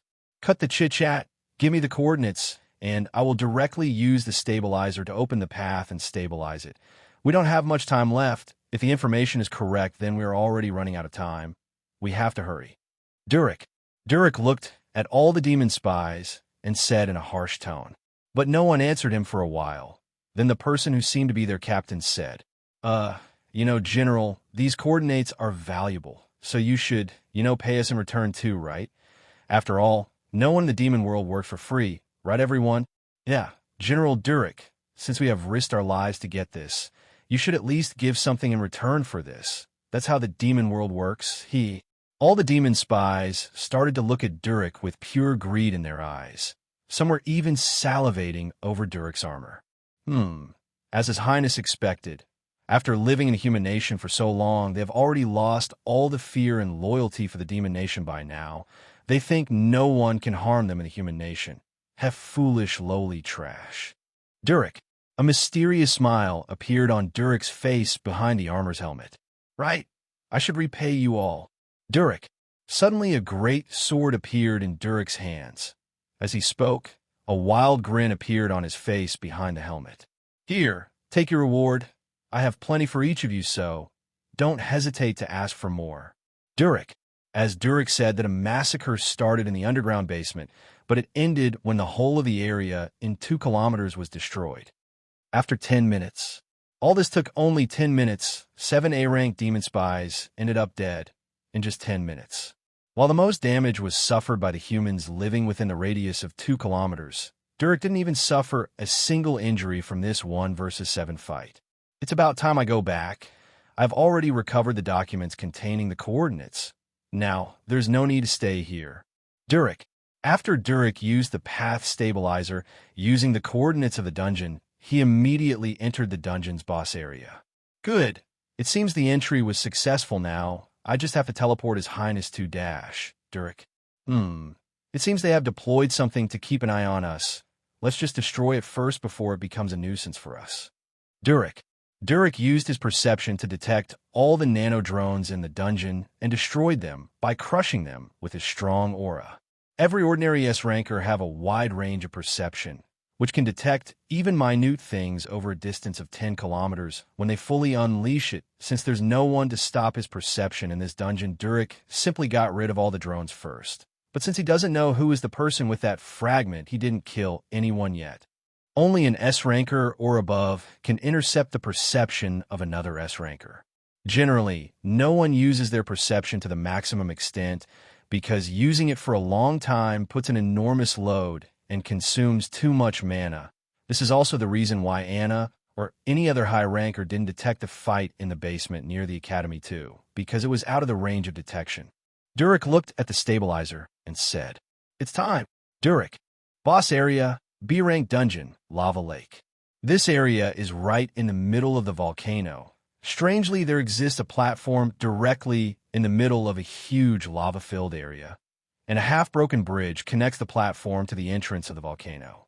This could be considered a perfect area for a lava-type monster to fight. Yet the boss monster's body could be seen floating in the lava, its head severed from its lower body, and all of its limbs ripped apart with brute force. Anyone can assume that this monster was tortured till it died of pain. What going on? His Highness hasn't yet ordered me to carry out the teleportation. Is he busy with something? Even that monster died too fast. I'm getting bored. Is there no one strong enough to entertain me here? Sighed Durek. Just as Durek was getting more and more bored, finally the message he was awaiting arrived. A letter appeared from a small teleportation gate and fell in front of him, and Durek immediately catches it with his hand and started to read it. Everything's ready. You can carry out the teleportation now. I have decided who would be the third person teleport. It's going to be an interesting trip. Okay, let's do a dash. Someone's coming. Durek. Durek looked at the entrance of the volcano. His perception was telling him that an aura strong enough to be an S-rankers has suddenly appeared out of nowhere inside the dungeon. Did they also use a stabilizer, but aren't they too fast? It hasn't even been half an hour since I entered the dungeon. Well, according to the information, the stabilizing stone the Academy can only be used once since it's already used 2 times before. So if I can just keep this one person busy, His Highness can do his work without any disturbances. Durek. But His Highness would only have 3 hours to complete his thing. Otherwise, more S-rankers will enter using the stabilizer from taking it from others. Like the Alliance might have 2 or 3 of them lying around, in my opinion. Durek. Let's teleport His Highness and that other individual first. Durek. Durek brought out a gray-colored stone with strange markings on it from his storage ring and channeled his mana in it. The markings on the stone started to glow, and after a few seconds its markings dimmed. Finally, the stone broke apart into tiny pieces. Okay, the teleportation was successful, but since the other gates aren't opened with pinpoint coordinates, those 2 might get teleported to other areas of the dungeon. Well, it's better this way. Otherwise, the battle between me and the other S-ranker may harm His Highness too. Durek. Durek felt the aura of the S-ranker getting closer with each second. The speed of the other person is extremely fast. They only took 5 seconds to reach the corner of this dungeon to the boss area. Yeah, the teleportation Durek did earlier didn't even take a full second actually. It's just because your reading speed is too slow, and that's why you think it took too long. As Durek was busy looking at the door, he felt something abnormal from above. He looked above and found that the person entered from above actually. After all, a volcano is open from above too. For persons who are below S rank, climbing this giant volcano might take too long. Thus they enter from the main entrance near the foot of the volcano. But as S-rankers don't follow common sense to begin with, they can just enter from anywhere they want. If there was no entrance, they would just brute force their way through the ground directly. Master rank flame magic. Flame meteor rain. Meteors burning with dark blue flame appeared out of nowhere. Each of their sizes is as big as a 2-story building both in height and width, and even the density of the meteor's material itself is strong enough to compete with diamond. Yet there are 100 such meteors rushing at a speed many times faster than the speed of sound towards the base of the mountain from the top. Not good. Durek. Durek immediately brought out his great sword from his storage ring. He could feel in his bones that if he didn't defend himself properly, any of those meteors can kill him. Royal demon swordsmanship. Deflect. Durek tried to deflect the trajectory of the meteors, but the horrifying thing is that each of these meteors seems to have a way to track him, like a radar-guided missile. They would change their trajectory in midair to follow him and are even more precise in tracking him than a radar. *T, this is insane. When did such a strong flame magician appear in the human race? Looks like I have no choice then. Durek, blessing of the Demon King, demonic physique. Durek's armor broke apart, and a human wearing clothes of a butler appeared from inside. Then his humanoid body started to bulge, and his skin changed color to gray. His eyes became pure black, and his pupils became red. Fangs appeared in his mouth, and his face now resembled a werewolf. But he didn't have any hairs like a wolf on his bare chest. Just his skin became gray, and his body bulged up and grew in a height, making him about 3 meters tall. He brought out a new great sword from his storage ring, which was much larger than the previous sword. Here I come. Durek, his voice is extremely hoarse now.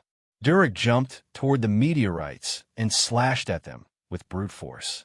Royal demon swordsmanship, striking fangs. One by one, he sliced all the meteorites in two and made his way to the top. As he sliced the last meteorite and reached the very top of the volcano, he unfolded his wings and spread them to stabilize himself in the air. His wings looked like a bat's wings, but they were gray in color. As the broken pieces of the meteorites fell to the ground one by one, making large shock waves, they also destroyed half of the volcano already. Even the entrance was closed with the falling rocks. It's a relief that no student has made it this far in. Otherwise, they might have been dead from collateral damage done by the fight between two S-rankers. Why is a demon here inside a B-rank gate? Talk, or I would make you unable to talk. Anna. Durek finally looked at the woman standing in the air, a little away from him, and his eyes became wide all of a sudden. For a while he stared at Anna and then said, I never expected that you would have become an S-ranker in just a few years I left. You have become strong. Anna, Durek. Wah. How does a demon know my name? Wait. Is that you? Durek. Are you the same Durek who used to be Jin's direct disciple once? Anna. Anna was shocked by how Durek has changed and become a demon. But weren't you a human back then? Anna. Hearing Anna, Durek said in a cold tone, Well, things happened, and this is how I am now. I see. Master has not told you anything about why I left the human nation and why I had a fight with him. TCH. He really is a stingy person who deserves to die. Durek. I don't know why you have become a demon now, but I must confirm why you are here right now. Anna. Answer my question, or I would be forced to use violence. After all, even if you may have been a former human, you are a traitor and a demon right now. Anna. Traitor, you say? What if I told you that the reason I am here is... Durek.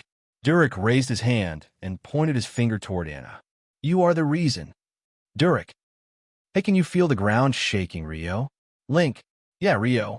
While standing in a huge pile of monster corpses, Link and Rio looked at the two figures flying in the sky right above the volcano. Isn't that Ms. Anna? But where did that werewolf come from? Do werewolves generally have wings? Link. That's not a werewolf. That's an S-rank demon. Only their wings can be that big. Rio. How do you know that? Link. If you study hard instead of focusing on your girlfriend the whole day, you could also know such things. Rio. Oh, is that so? Then there's no way I would know that. Link. Indeed, Rio. B-rank dungeon, above the volcano, in the sky. The demon could be seen pointing his finger toward Ms. Anna, while Anna had a perplexed expression on her face right now. What are you talking about? Clarify it. Anna. A smirk appeared on Durek's demonic face. Although she has become stronger, she is still that short-tempered girl she once used to be. This is going to be easy. Durek. Well, you see, Master likes you very much, right? But the thing is, I also love you from the bottom of my heart. Durek. What? Anna. At that time, I didn't have the courage to confess to you. I was too weak to fight Master after all, but somehow that blockhead of a Master actually found out about this. Durek. I don't know how he managed to find this out, but when he finally found out, he immediately dragged me to an arena and challenged me to a duel. Durek. He placed the bet that if I won, he would stop pestering you. and if he won then I would have to leave the place on my own accord. Durek. I didn't win the match in the end. He was too strong, and I was too weak at that time to face him. He just defeated me in a single attack. I don't know why he left me alive, but now I have become extremely strong. I am sure I could defeat him now. Durek. As Durek continued to talk, his face became more and more emotional, as if he was really in great awe of himself. While I was wandering in the streets, I met with my Savior. He is a noble soul. His existence is greatest among everyone, and he is meant to achieve the realms which no one has ever achieved. Durek. After meeting His Highness, I was born anew. He gave me the chance to embrace this great body I have now. This body can regenerate any part of the body as long as I have enough mana. As long as I have mana left, I won't die. Durek. As Durek mentioned his demonic physique, his expression became like that of a madman. I know, you want a great body like this, right? You can also come and join the great existence of His Highness and become one of his loyal subjects. Durek. Durek stretched out his hand and pointed towards Anna. Become a demon, Anna. Durek. Forest area of the dungeon, before Anna cast the meteor spell. Brother Fade, look. What is happening there above the volcano? Another disposable sidekick. Oh, isn't that Ms. Anna there? Could it be she is here to look at the performance of the students personally? I must do better so that she gives us a better score. Fade. But why is there such a huge magic circle below her feet? If that magic circle is that big, could it be she's going to use a master rank spell? But then even we will get caught in it. After all, we are quite close to it. Brother Fade, let's leave this place. Disposable sidekick. If we don't leave right now, it will be dangerous for us both. Disposable sidekick. No, we must not go away, otherwise how will we show her our prowess? We can't compromise with our grades. Fade. Seeing Fade's face filled with determination and heroism, the sidekick was charmed instantly and got ready to give even his life in order to stay with Fade. Since you're going to stay, I can't leave you behind, Brother Fade. I would rather die myself than let you die. Disposable sidekick. Good, you are my best brother. Fade. Just when the two of them were talking, Anna cast the spell, and after the spell was cast, ear-piercing roars started to sound from the inside of the volcano, as if a monster was roaring in rage. After a while, a huge werewolf rushed out of the volcano, swung its great sword, and destroyed all the meteors in its way. Meteor debris changed its trajectory, and then after being struck by the werewolf, the debris started to fall with great speed directly towards Fade, who was running towards the volcano to get closer. Just as the huge stone debris was about to fall on Fade's head. Brother Fade, look out. Disposable sidekick. The disposable sidekick pushed Fade away. Fade was sent away, flying from the force of the push, and landed far away from the location he was standing before. He hurriedly got up and ran towards where the huge stone debris had fallen. He immediately started to look for his brother and found that the whole of his lower body was crushed under the rock, and only his face and a small part of the upper body were not under the rock. Brother, why did you save me? How can you do that? Don't leave me behind. Fade. Brother Fade, cough. Cough. Didn't I said earlier that I would die before you? Don't worry about me. Disposable sidekick. After he said that, the sidekick went silent for good. He left this cruel world behind and sacrificed his body for a child of luck, just because of a mere reason that he followed the child of luck for a little too long. 2 minutes of silence for the disposable sidekick. Brother. No. Fade. I always wanted to assume what would happen after a sidekick dies. The next few lines are just a possibility based on Fade's personality. If you have any other assumptions, you can tell me them too. Perhaps we can use your suggestions to make the life of sidekicks miserable in the future too. As Fade said that he looked at the guy who was now dead for a little while, and he then confirmed whether this guy really was dead or not. Sigh, that was a dangerous situation. I could have died back then. I should leave this place, after all, otherwise I might get caught up in debris too. Fade. As Fade's face returned from the previous fake crying one, he smirked a little and said, Don't worry, brother. I'll take good care of your fiancée. I wouldn't let you give a chance to complain. After all, I am your good brother, right? Fade. Acceleration. As Fade cast an unranked spell acceleration, he left the place and made a distance from the volcano. What Faye didn't know was that a certain individual with a fat body and wearing black clothes was standing not far away, but he was hidden using the advanced rank spell, Presence Nullification. You still have not learned your lesson. I see. It's time I give you back what you did to me. A strange shadow could be seen flying and coiling around the person's body. The shadow itself has a mouth of its own. Suddenly the mouth on the shadow said, "Calm down, boy. We have enough time to fully enjoy this." Yeah. The shadow looked at the person crushed under the debris. What a shame. That body is too damaged and is not useful anymore. After saying that, both of them disappeared in the same direction Fade had left. Should we go there too, Rio? Link, I don't think we need to go there. Can't you see the size of the debris created by the shattering of those huge meteors? Rio, well, we might actually get crushed under that huge debris, but if we both work together, we can easily blast that much debris by ourselves, you know? Link, although Link waited for a few seconds, there was no answer to his question. Link looked at Rio, who was standing beside him, and found that Rio was looking in a completely different direction from the volcano. For the first time, Link saw Rio frown a little bit. What happened? Why are you looking there so intently? Could it be you can sense that Leah is in that direction? That's a scary power you have. By the way, could you teach me that too? I want to know where Ria is. Link. Rio didn't answer Link again for a while, just as Link was about to get annoyed by this strange behavior of Rio. We don't need to detect anyone. It seems someone is rushing our way from their aura, it seems, and that person is a peak E-ranker. Get ready, Link. Rio. B-rank dungeon, lava lake, barren area. Several students could be seen attacking a single big lava worm. Mutant lava worm. Rank, very happy face. Seriously, this thing is very huge. Yeah, as expected of a B-rank dungeon. Oi, dodge. That lava worm is about to throw its acidic saliva. Yeah, looking around, you could see about 12 students from various classes teaming up to fight this gigantic mini-boss type monster. While the students were busy fighting the monster, suddenly a spatial gate opened out of nowhere directly above the head of the lava worm.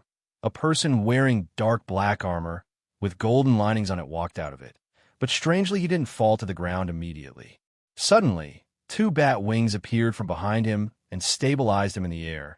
A strange golden emblem could be seen on his armor's chest plate and the cape.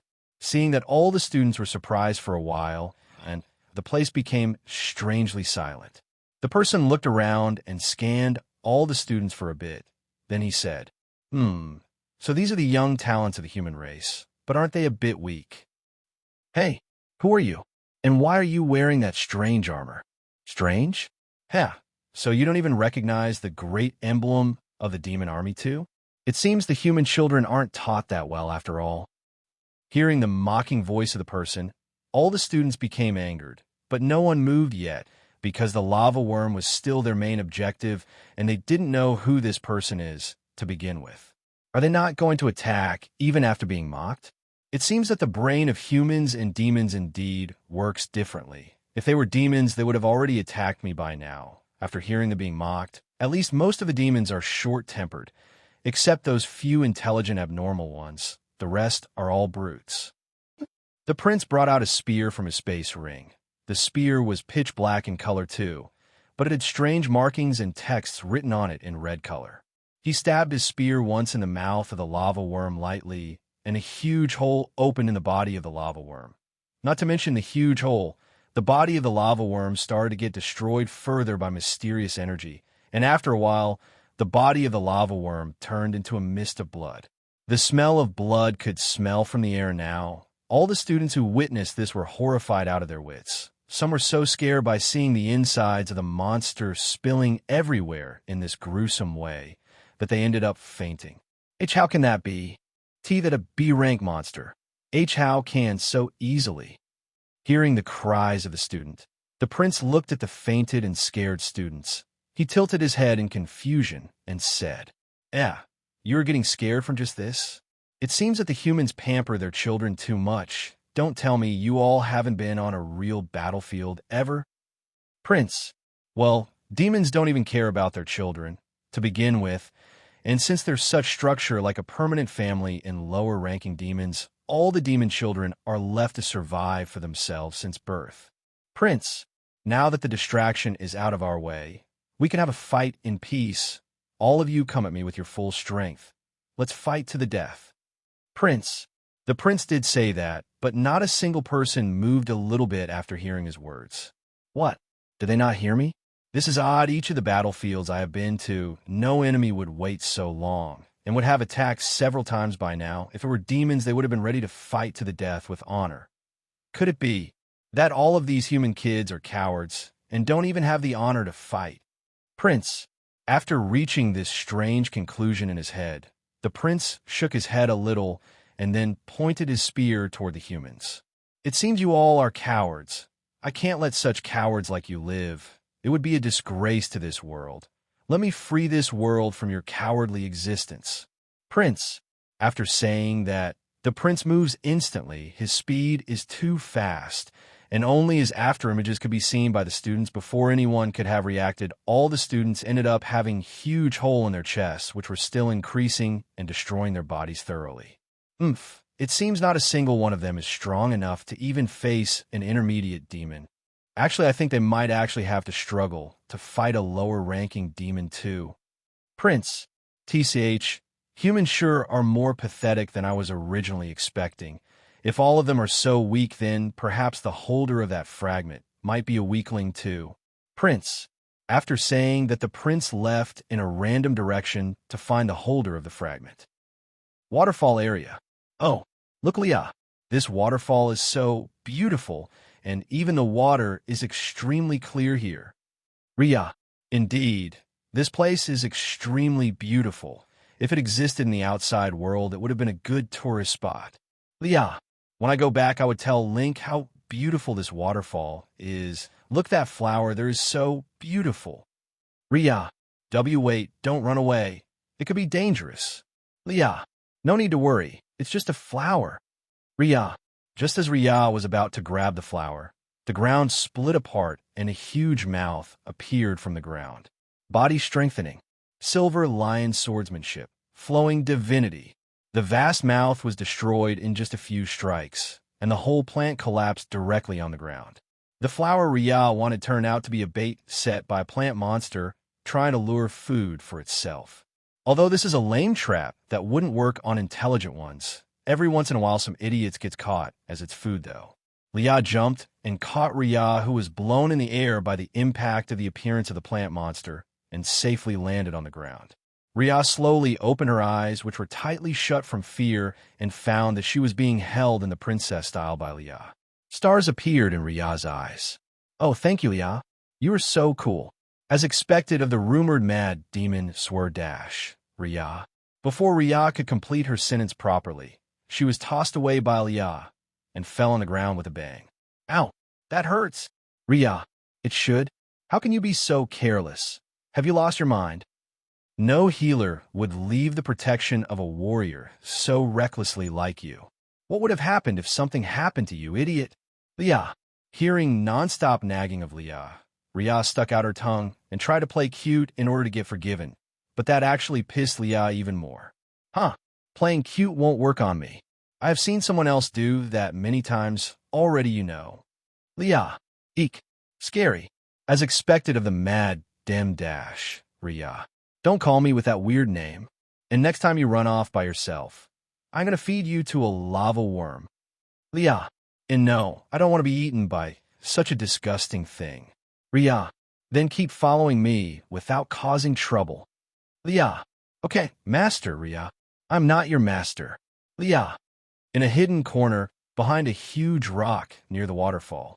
It seems one of them is easy prey, but that golden woman is strong.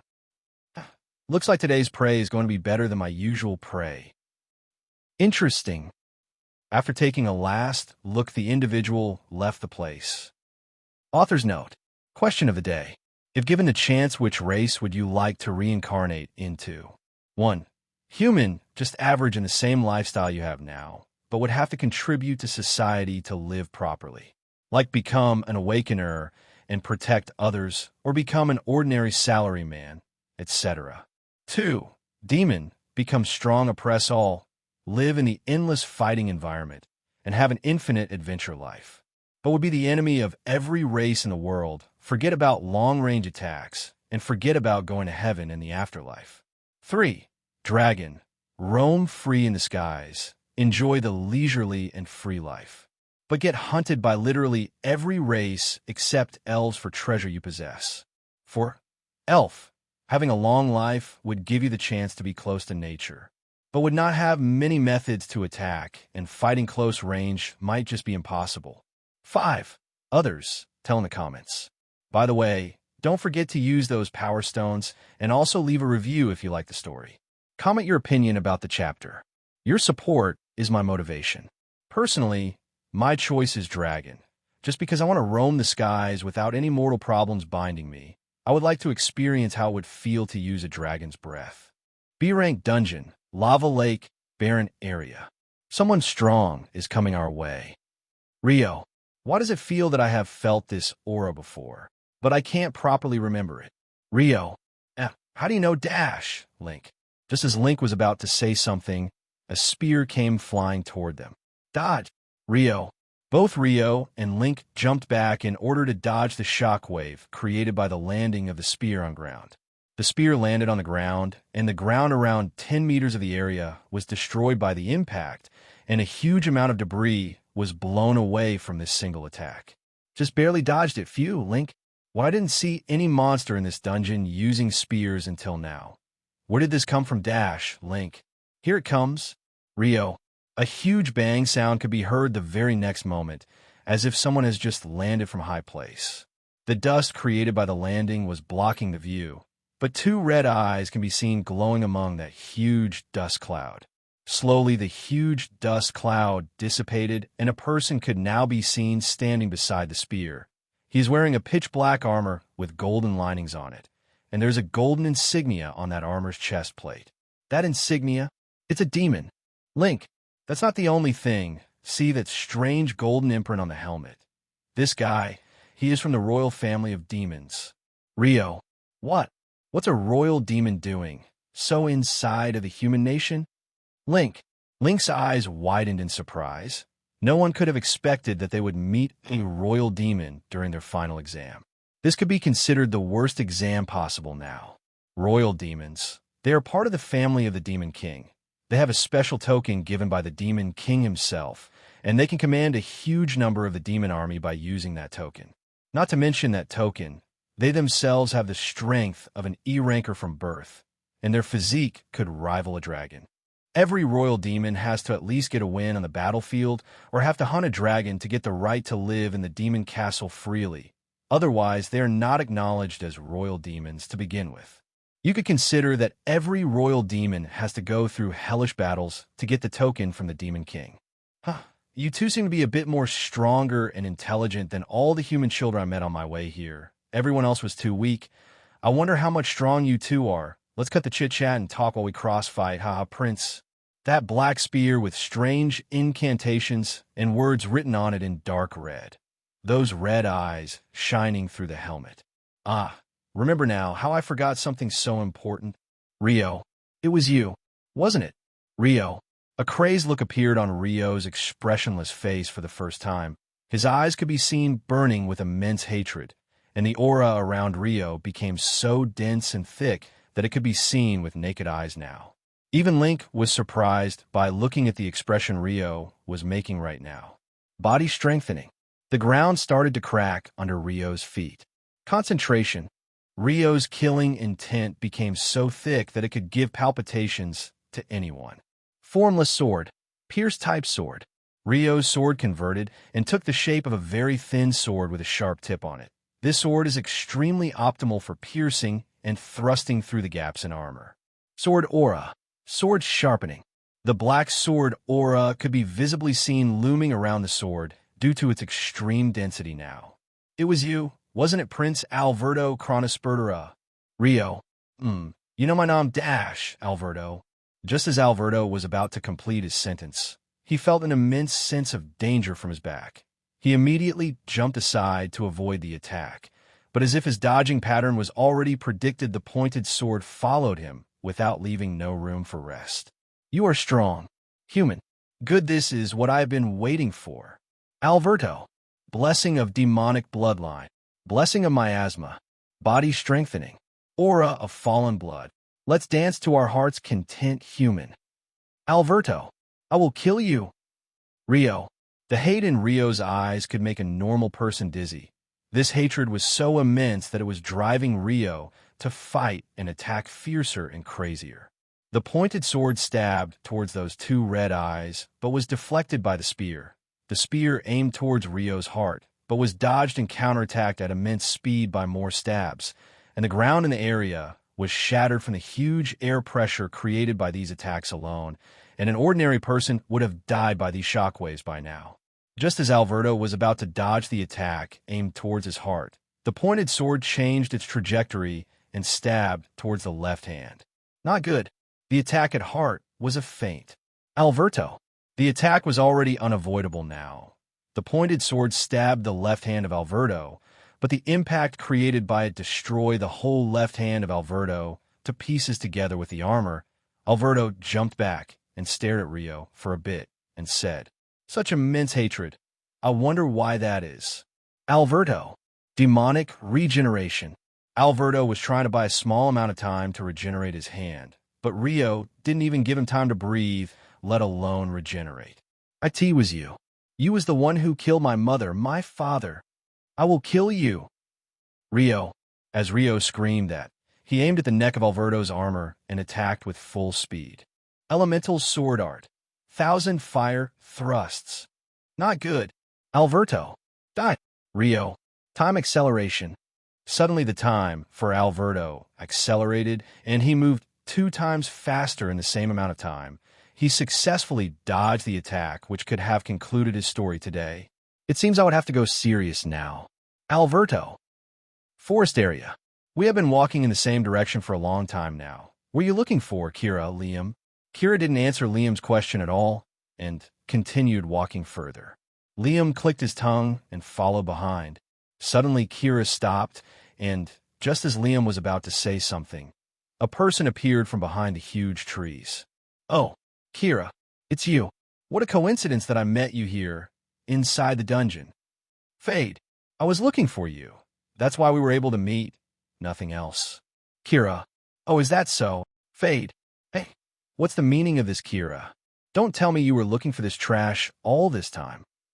Liam. "Who are you? And how dare you call me trash? Apologize right now, otherwise I would kill you right here. I don't care about who is backer or anything." Fade. "This trash really has a huge ego. Did no one teach you that a trash like you isn't worthy of hanging around someone like Kira dash Liam?" Just as Liam was about to complete his sentence, Kira suddenly said, "Brother Liam, now that I have met with Fade, you can leave now. I will partner with Fade now. You don't have to protect me anymore." Kira. Hearing Kira's words, Liam felt his heart being shattered to pieces. He knew that the Kira he once knew was no more now. He knew that there was no point in continuing this talk. There was only one way out now from this. Good. Good. Ha ha. I can now kill this trash without any regrets now. Good. Liam. He could now feel the immense hatred. He was feeling as if his heart was ripped apart and torn to shreds. His hatred-filled eyes were now staring at Fade with immense, killing intent. Author's note. Question of the day. Have you ever felt immense hatred? How does it feel? Comment down your story. Personally, when I felt it for the first time, I was betrayed by a friend. He blamed me for a thing he had done, and the teacher actually believed him. That feeling of hatred feels like your heart is restless and your throat is dry. You can't wait to tear apart the person who has betrayed you. But of course, I didn't do that. I ended up going into depression for a few months and then recovered. That's it. I never got the revenge. But of course, I never talked to that friend ever again till this day. The childhood friendship was broken in just a few seconds that day. This is the reality of the world. But whatever, that's a long gone past now. By the way, don't forget to use those power stones, and also leave a review if you like the story. Comment your opinion about the chapter. Your support is my motivation. B-rank dungeon, lava lake, waterfall area, Leah's POV. What is going on? I can feel huge amounts of mana disturbances coming from a north area. Come to think, isn't that the area where the base of the volcano is? Yeah. Since this place is quite far away and several trees are blocking the view, I can't properly tell what's going on. Has someone already started a fight with the boss monster? Yeah. Hey, I've been meaning to ask for a while now. What is that huge red rock there? There are even several patterns on it. Ria. Red rock dash. Thud, thud. One after another, huge sounds of footsteps could be heard all around Lia and Ria. It was as if several huge monsters are approaching them from each side from behind the trees. As the sounds of footsteps continued to come closer, now the monsters' bodies could be easily seen. Several huge giants, each around 5 meters or above, appeared in front of them. All of them have dark red skin and strange black tattoos on their bare upper body all over. Their faces had apparent madness on them. That's not a rock, Ria. That's a red ogre. Lia. What? Teach, then shouldn't we start running now? We can't fight this many red ogres. Ria. Monster introduction. Height. Young. 5 to 8 meters and adult. 8 to 12 meters. Red ogre. As everyone already knows that generally ogres are the type of monster that have huge physiques and great brute strength. An adult ogre's physical prowess can be compared to an adult wyvern. Among all the different types of ogres, red ogres are the tribe that lives in places with sizzling hot temperatures like volcanoes, deserts, etc. They're also the most violent and dangerous type of ogres. Most of the time, they wander alone, but every once in a while they also band together too. Precaution: if you are below rank and meet an adult red ogre, then don't think of fighting, just start running as fast as you can. But since adult red ogres generally don't band together, thus any group of red ogres you come across will most likely only have young ogres in it. A C ranker can hold his ground against a young red ogre for sure. There's no point in running now. They have already surrounded us without even us realizing. From the looks of it, they all seem to be young ogres, but generally young ogres are not so intelligent that they can come up with a plan like this to attack an enemy. Lia? There might be an adult one mixed in them who is guiding them all. Most likely that guy is a mini-boss of this dungeon. Lia. A faint smile appeared on Lia's face. Hey, don't smile like that, you are scaring me. Ria. Lia just ignored Ria's rambling and slowly unsheathed her silver-colored sword. Few words could be seen written on the blade of the silver sword: glory to the angel. If we successfully kill all of these ogres, and that mini-boss too, we might get enough points to rank in the first 10 easily. Yeah, why, you must be joking, right? There are 20, no 30 of them. How are you going to fight them? Ria. Lia looked at Ria and tilted her head in confusion. What do you mean, how will I fight? Of course, we will charge head-to-head. Lia. What? Ria. Forest area. Intermediate summon. Young wyvern. A huge summoning circle appeared on the ground in front of a purple hair boy. Slowly, a huge monster the height of around 8 meters slowly appeared from the circle, and after it fully appeared, it roared towards the sky, as if cursing the gods. Today I will kill your trash. This is the third best summon. It doesn't compare to the other two, but for a trash like you, this is enough. Liam. Oomph. These mere monsters are nothing in front of me. I eat the wyvern meat every day for breakfast. You think you can kill me with this? It seems your parents haven't taught you manners, as you are a rich bastard, but since I am generous, I will teach you manners in place of your parents. Come. Fade. The thing is, since Kira brings him breakfast most of the time, so he could afford to eat wyvern meat. Otherwise, it is so expensive that even if he sells his whole body, he would still not be able to buy a gram of it. Monster introduction. Wyvern. Height. Young 8 to 12 meters and adult 12 to 15 meters. Legend has it that wyverns are the descendants of those dragons who have been banished from the Dragon Kingdom. Dragons consider the wyverns as a filthy and lower race, and any time a dragon comes across a wyvern nest, it destroys it to the last one. Although wyverns are too weak in comparison to a true dragon, they are still considered a race equally strong as the elf race. Like dragons, elves, and humans, wyverns also have an intelligent brain since birth. Don't underestimate their thinking capabilities just because they look like a brainless giant bird. Precaution: a few of them can use magic like dragons, but it's very weak in comparison to true dragon magic. But for others, this is still deadly magic. They can't use dragon breath as they are not true dragon, but a few of them can spit acid. So if you're planning to tame one, don't be bold enough to put your hand in their mouth just for entertainment. It is possible your hand will end up disappearing in their acidic saliva. Fade brought out his wand from the space ring he got from Kira and started to cast his magic. Basic wind magic, tornado. A huge tornado appeared and started to move toward the wyvern. Liam just sneered after looking at that weak spell as he hopped on the wyvern's back. After Liam sat on the wyvern's back, the wyvern opened its huge wings and flapped them. The air pressure created by the flapping of the wings of the wyvern was enough to make the tornado calm down. As Liam looked at Fade from the sky, he said, "As expected of a trash, your magic is also trashy. Do you not even know that magic of that level won't even be able to scratch a wyvern?" Liam. Fade looked at the wyvern. As the saying goes, compared to the pain of a wound, the pain of a broken heart is hundreds of times greater. Anyone would have gone in rage if they were in Liam's situation. No need to think much, Fade. Just won this due to plot armor. Otherwise, it would have been impossible. But things are not the same as the novel Rio once read. Butterfly Effect has caused huge changes in the plot. Bang! Just as Fade and Liam were about to start fighting, a huge sound of something landing on the ground came in the middle, and a huge cloud of dust rose between where Fade and Liam were standing. A familiar voice rang out in Fade's ears. "I found you, Brother Fade." Jiang.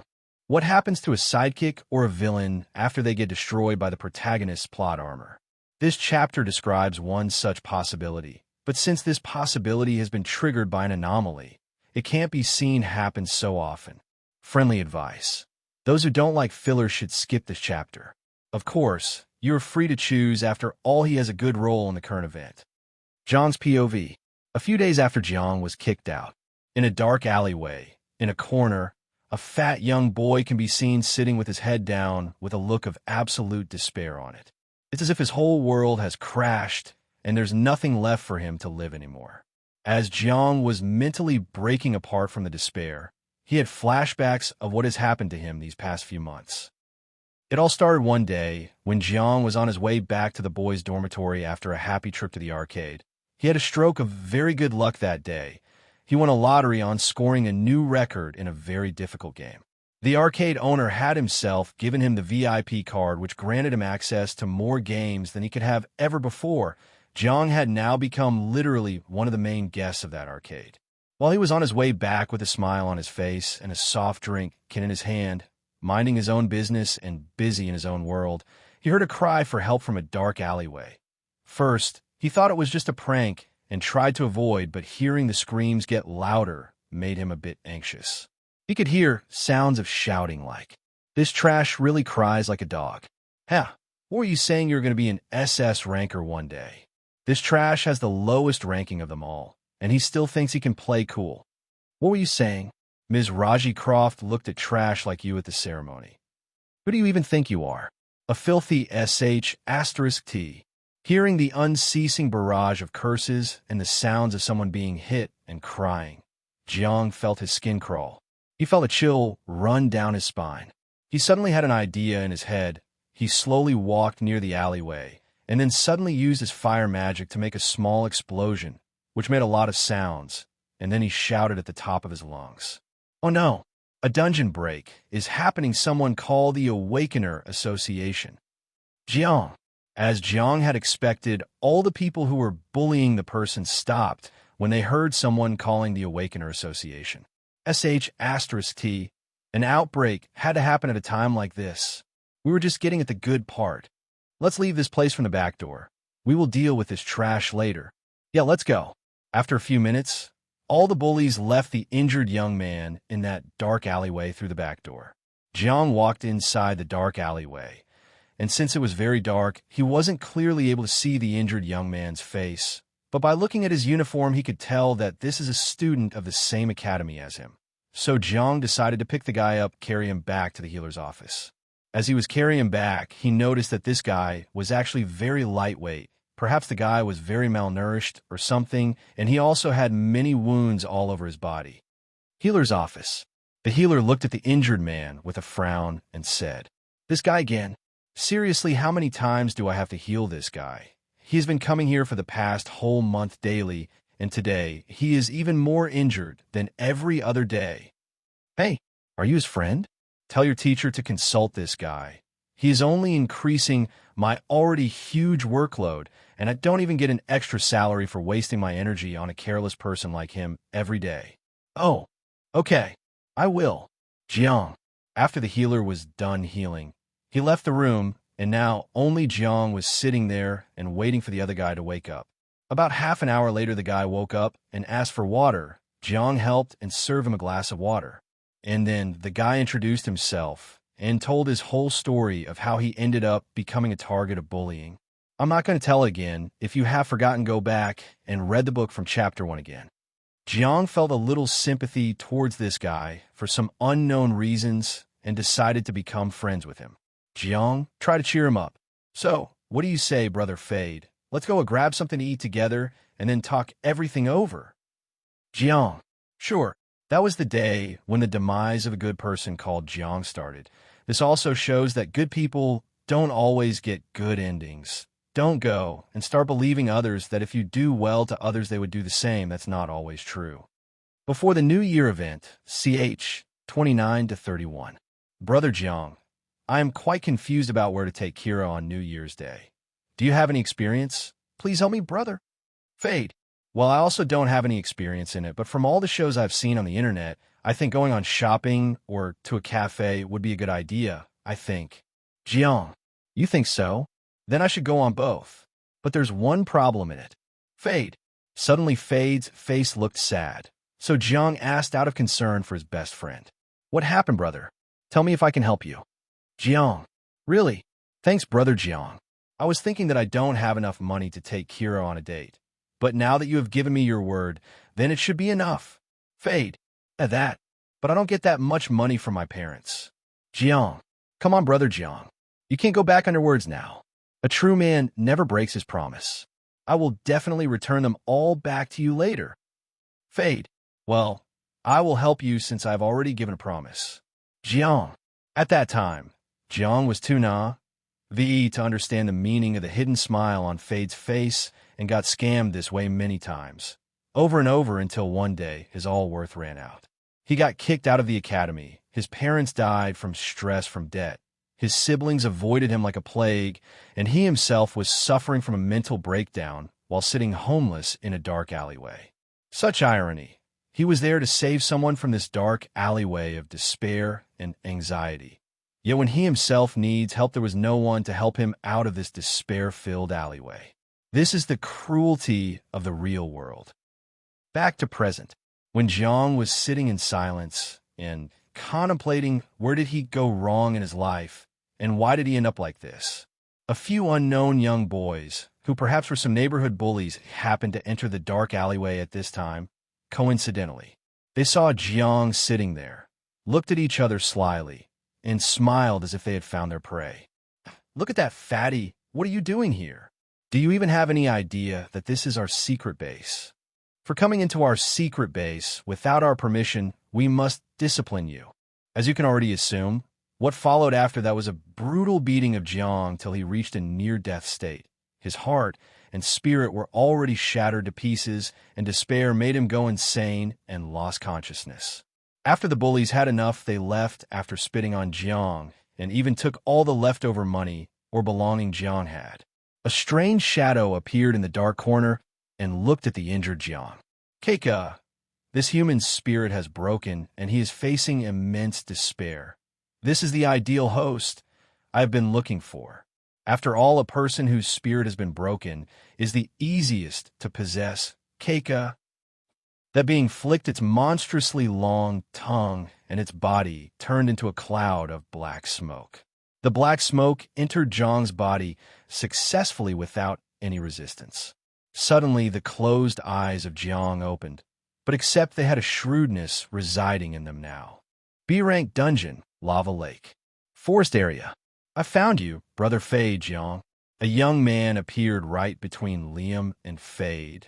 Just before they were about to start fighting, his sudden appearance caused Liam to snap out of the increasing madness from hate in his heart. As everyone was trying to figure out what was going on, Fade felt that this voice is very familiar. I think I have heard this voice somewhere. I don't really remember it, though.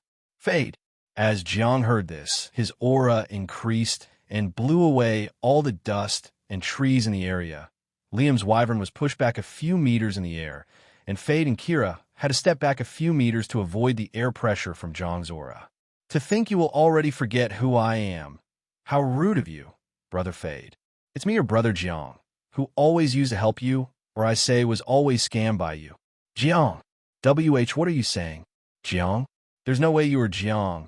He was fatty, and a deer anchor on top of that. His aura can't be so powerful. Fade. As the dust settled, Liam looked at Jiang from above, and he couldn't help but get surprised.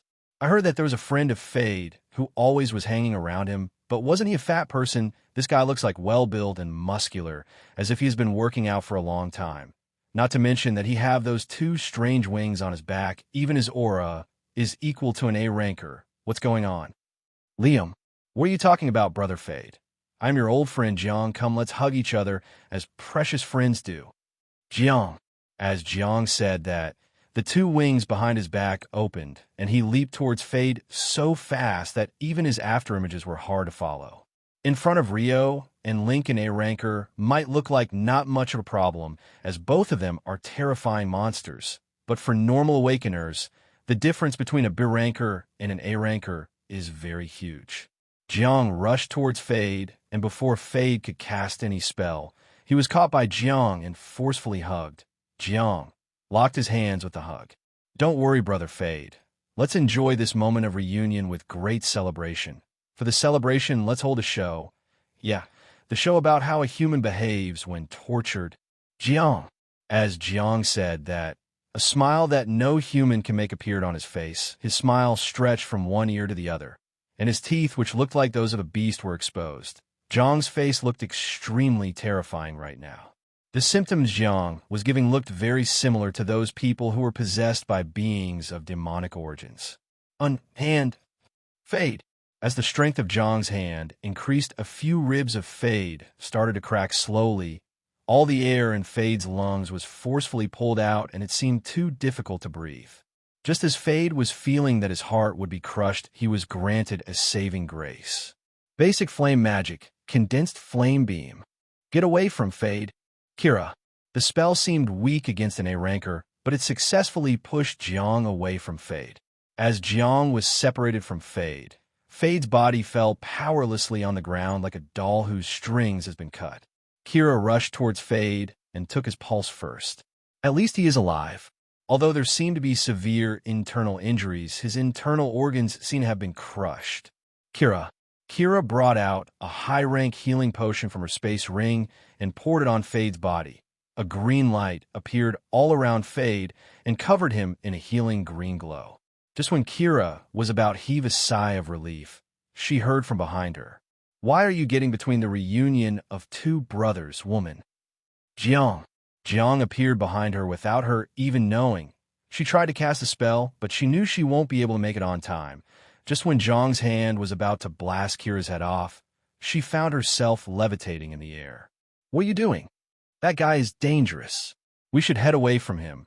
His aura is equal to an A ranker. You will not be able to even make a scratch on him. Liam, I barely made it due to that guy Jiang not being serious while attacking Kira. Otherwise, with the speed of my wyvern, I wouldn't have been able to save Kira. That was a close call. Liam hurriedly ordered his wyvern to fly away from the place at full speed. While the wyvern was flying at its full speed, Liam looked at Kira, who was hanging in the claws of the wyvern, and heaved a sigh of relief after figuring out that she was okay. Brother Liam, stop, we have to save Fade. You'll be in danger if we leave like that. Stop, we can't go like that. Kira, are you out of your mind? Even if you go there, you wouldn't be able to do anything to stop an A ranker. Leave that trash on his own and leave this area with me. I am sure the teachers will save him when his health meter goes down. Liam, no, I must go away. I can't let that monster harm Fade. Stop, Brother Liam. I must save Fade. Kira, Basic wind magic, slipping wind.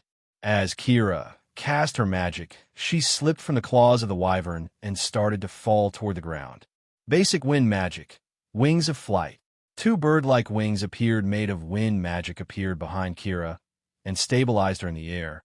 After Kira flapped the wings, she rushed towards Fade's location at an astonishingly fast speed.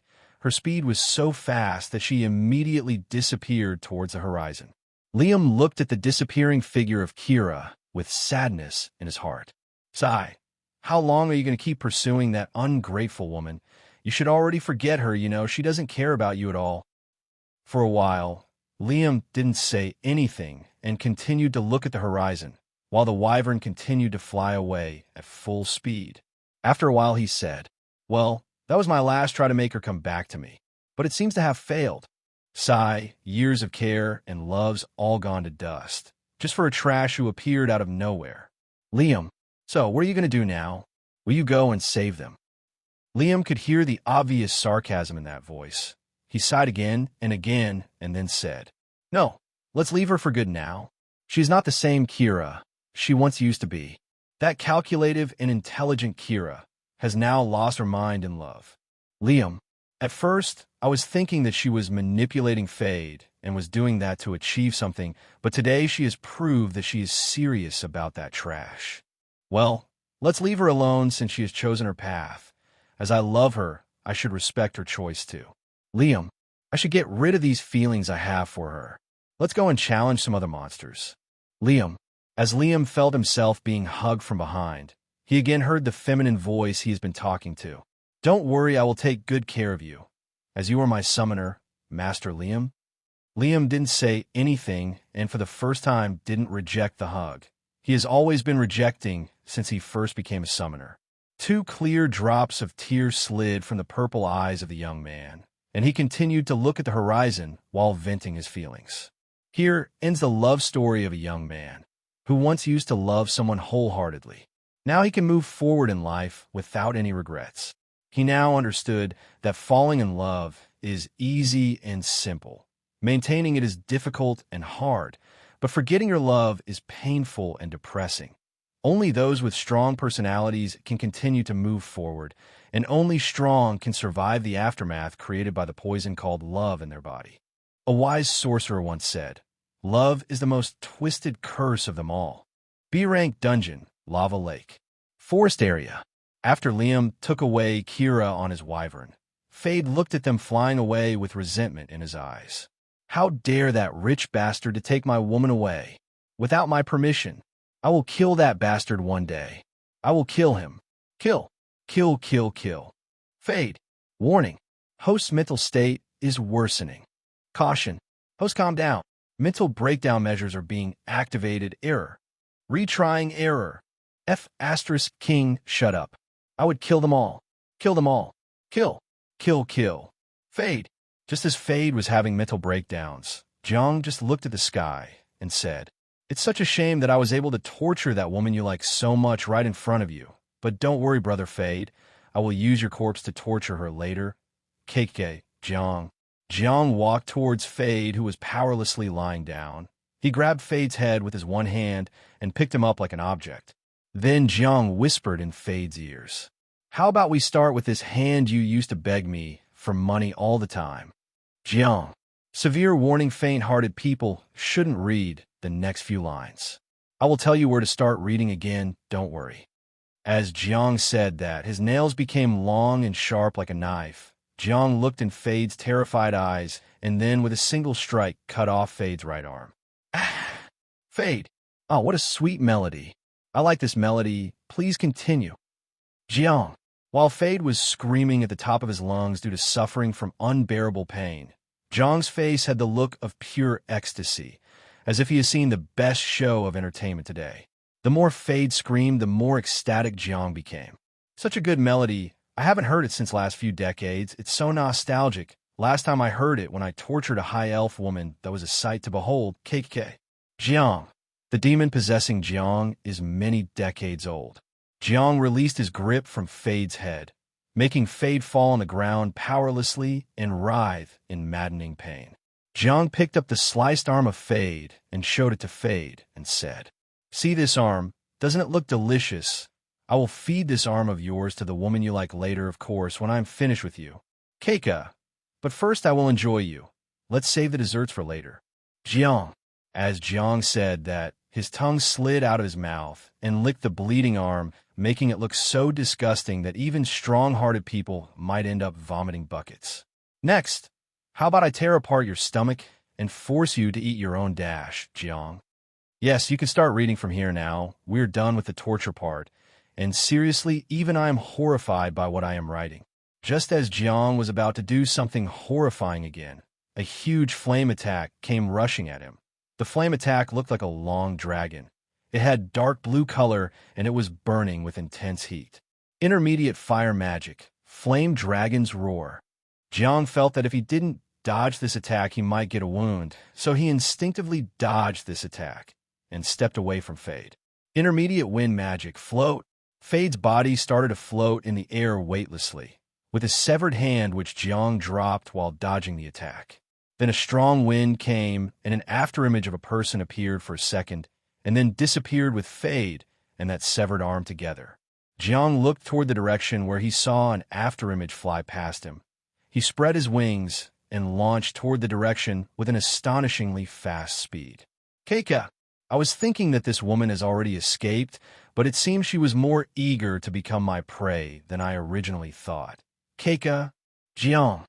I somehow successfully managed to take Fade away from that monster, but with the speed that monster is chasing us, it will not be long before it might catch up to me.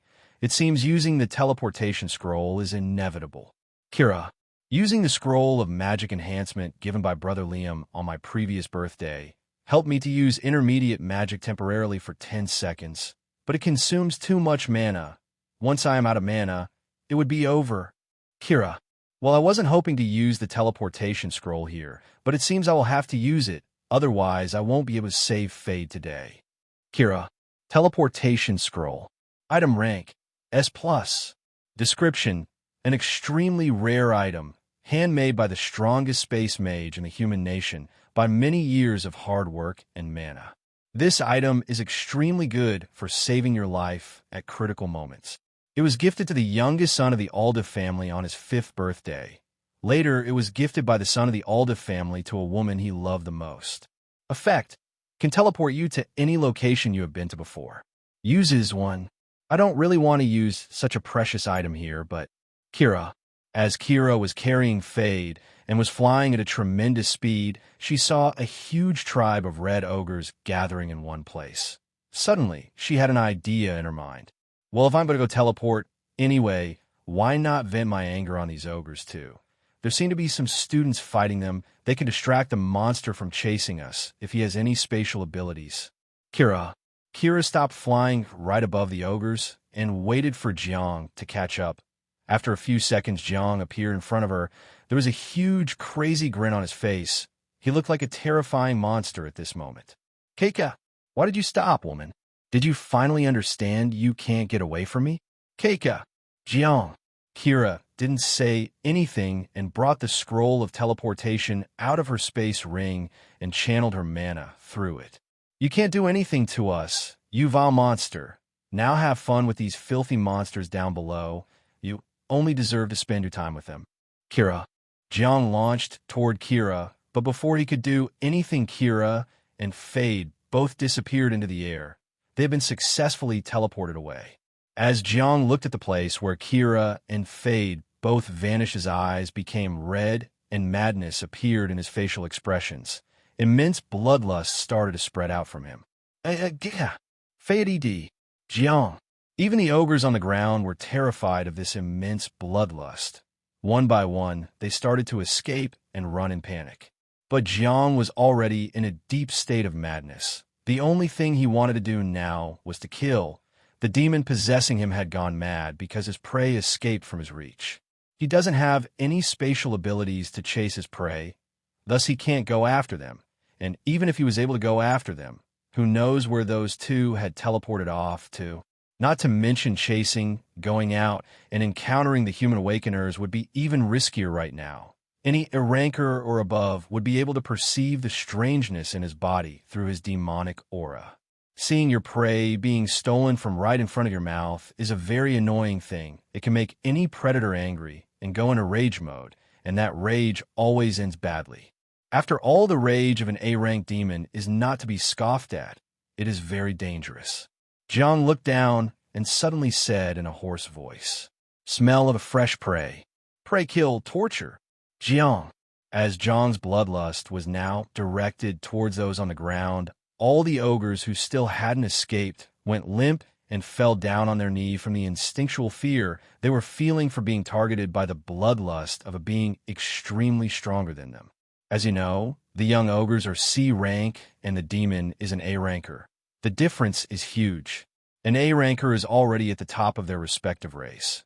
It has achieved the full limits of their race on the other side, and an S ranker has already surpassed his racial limits. Read the Power Intro chapter again if you don't remember the rest.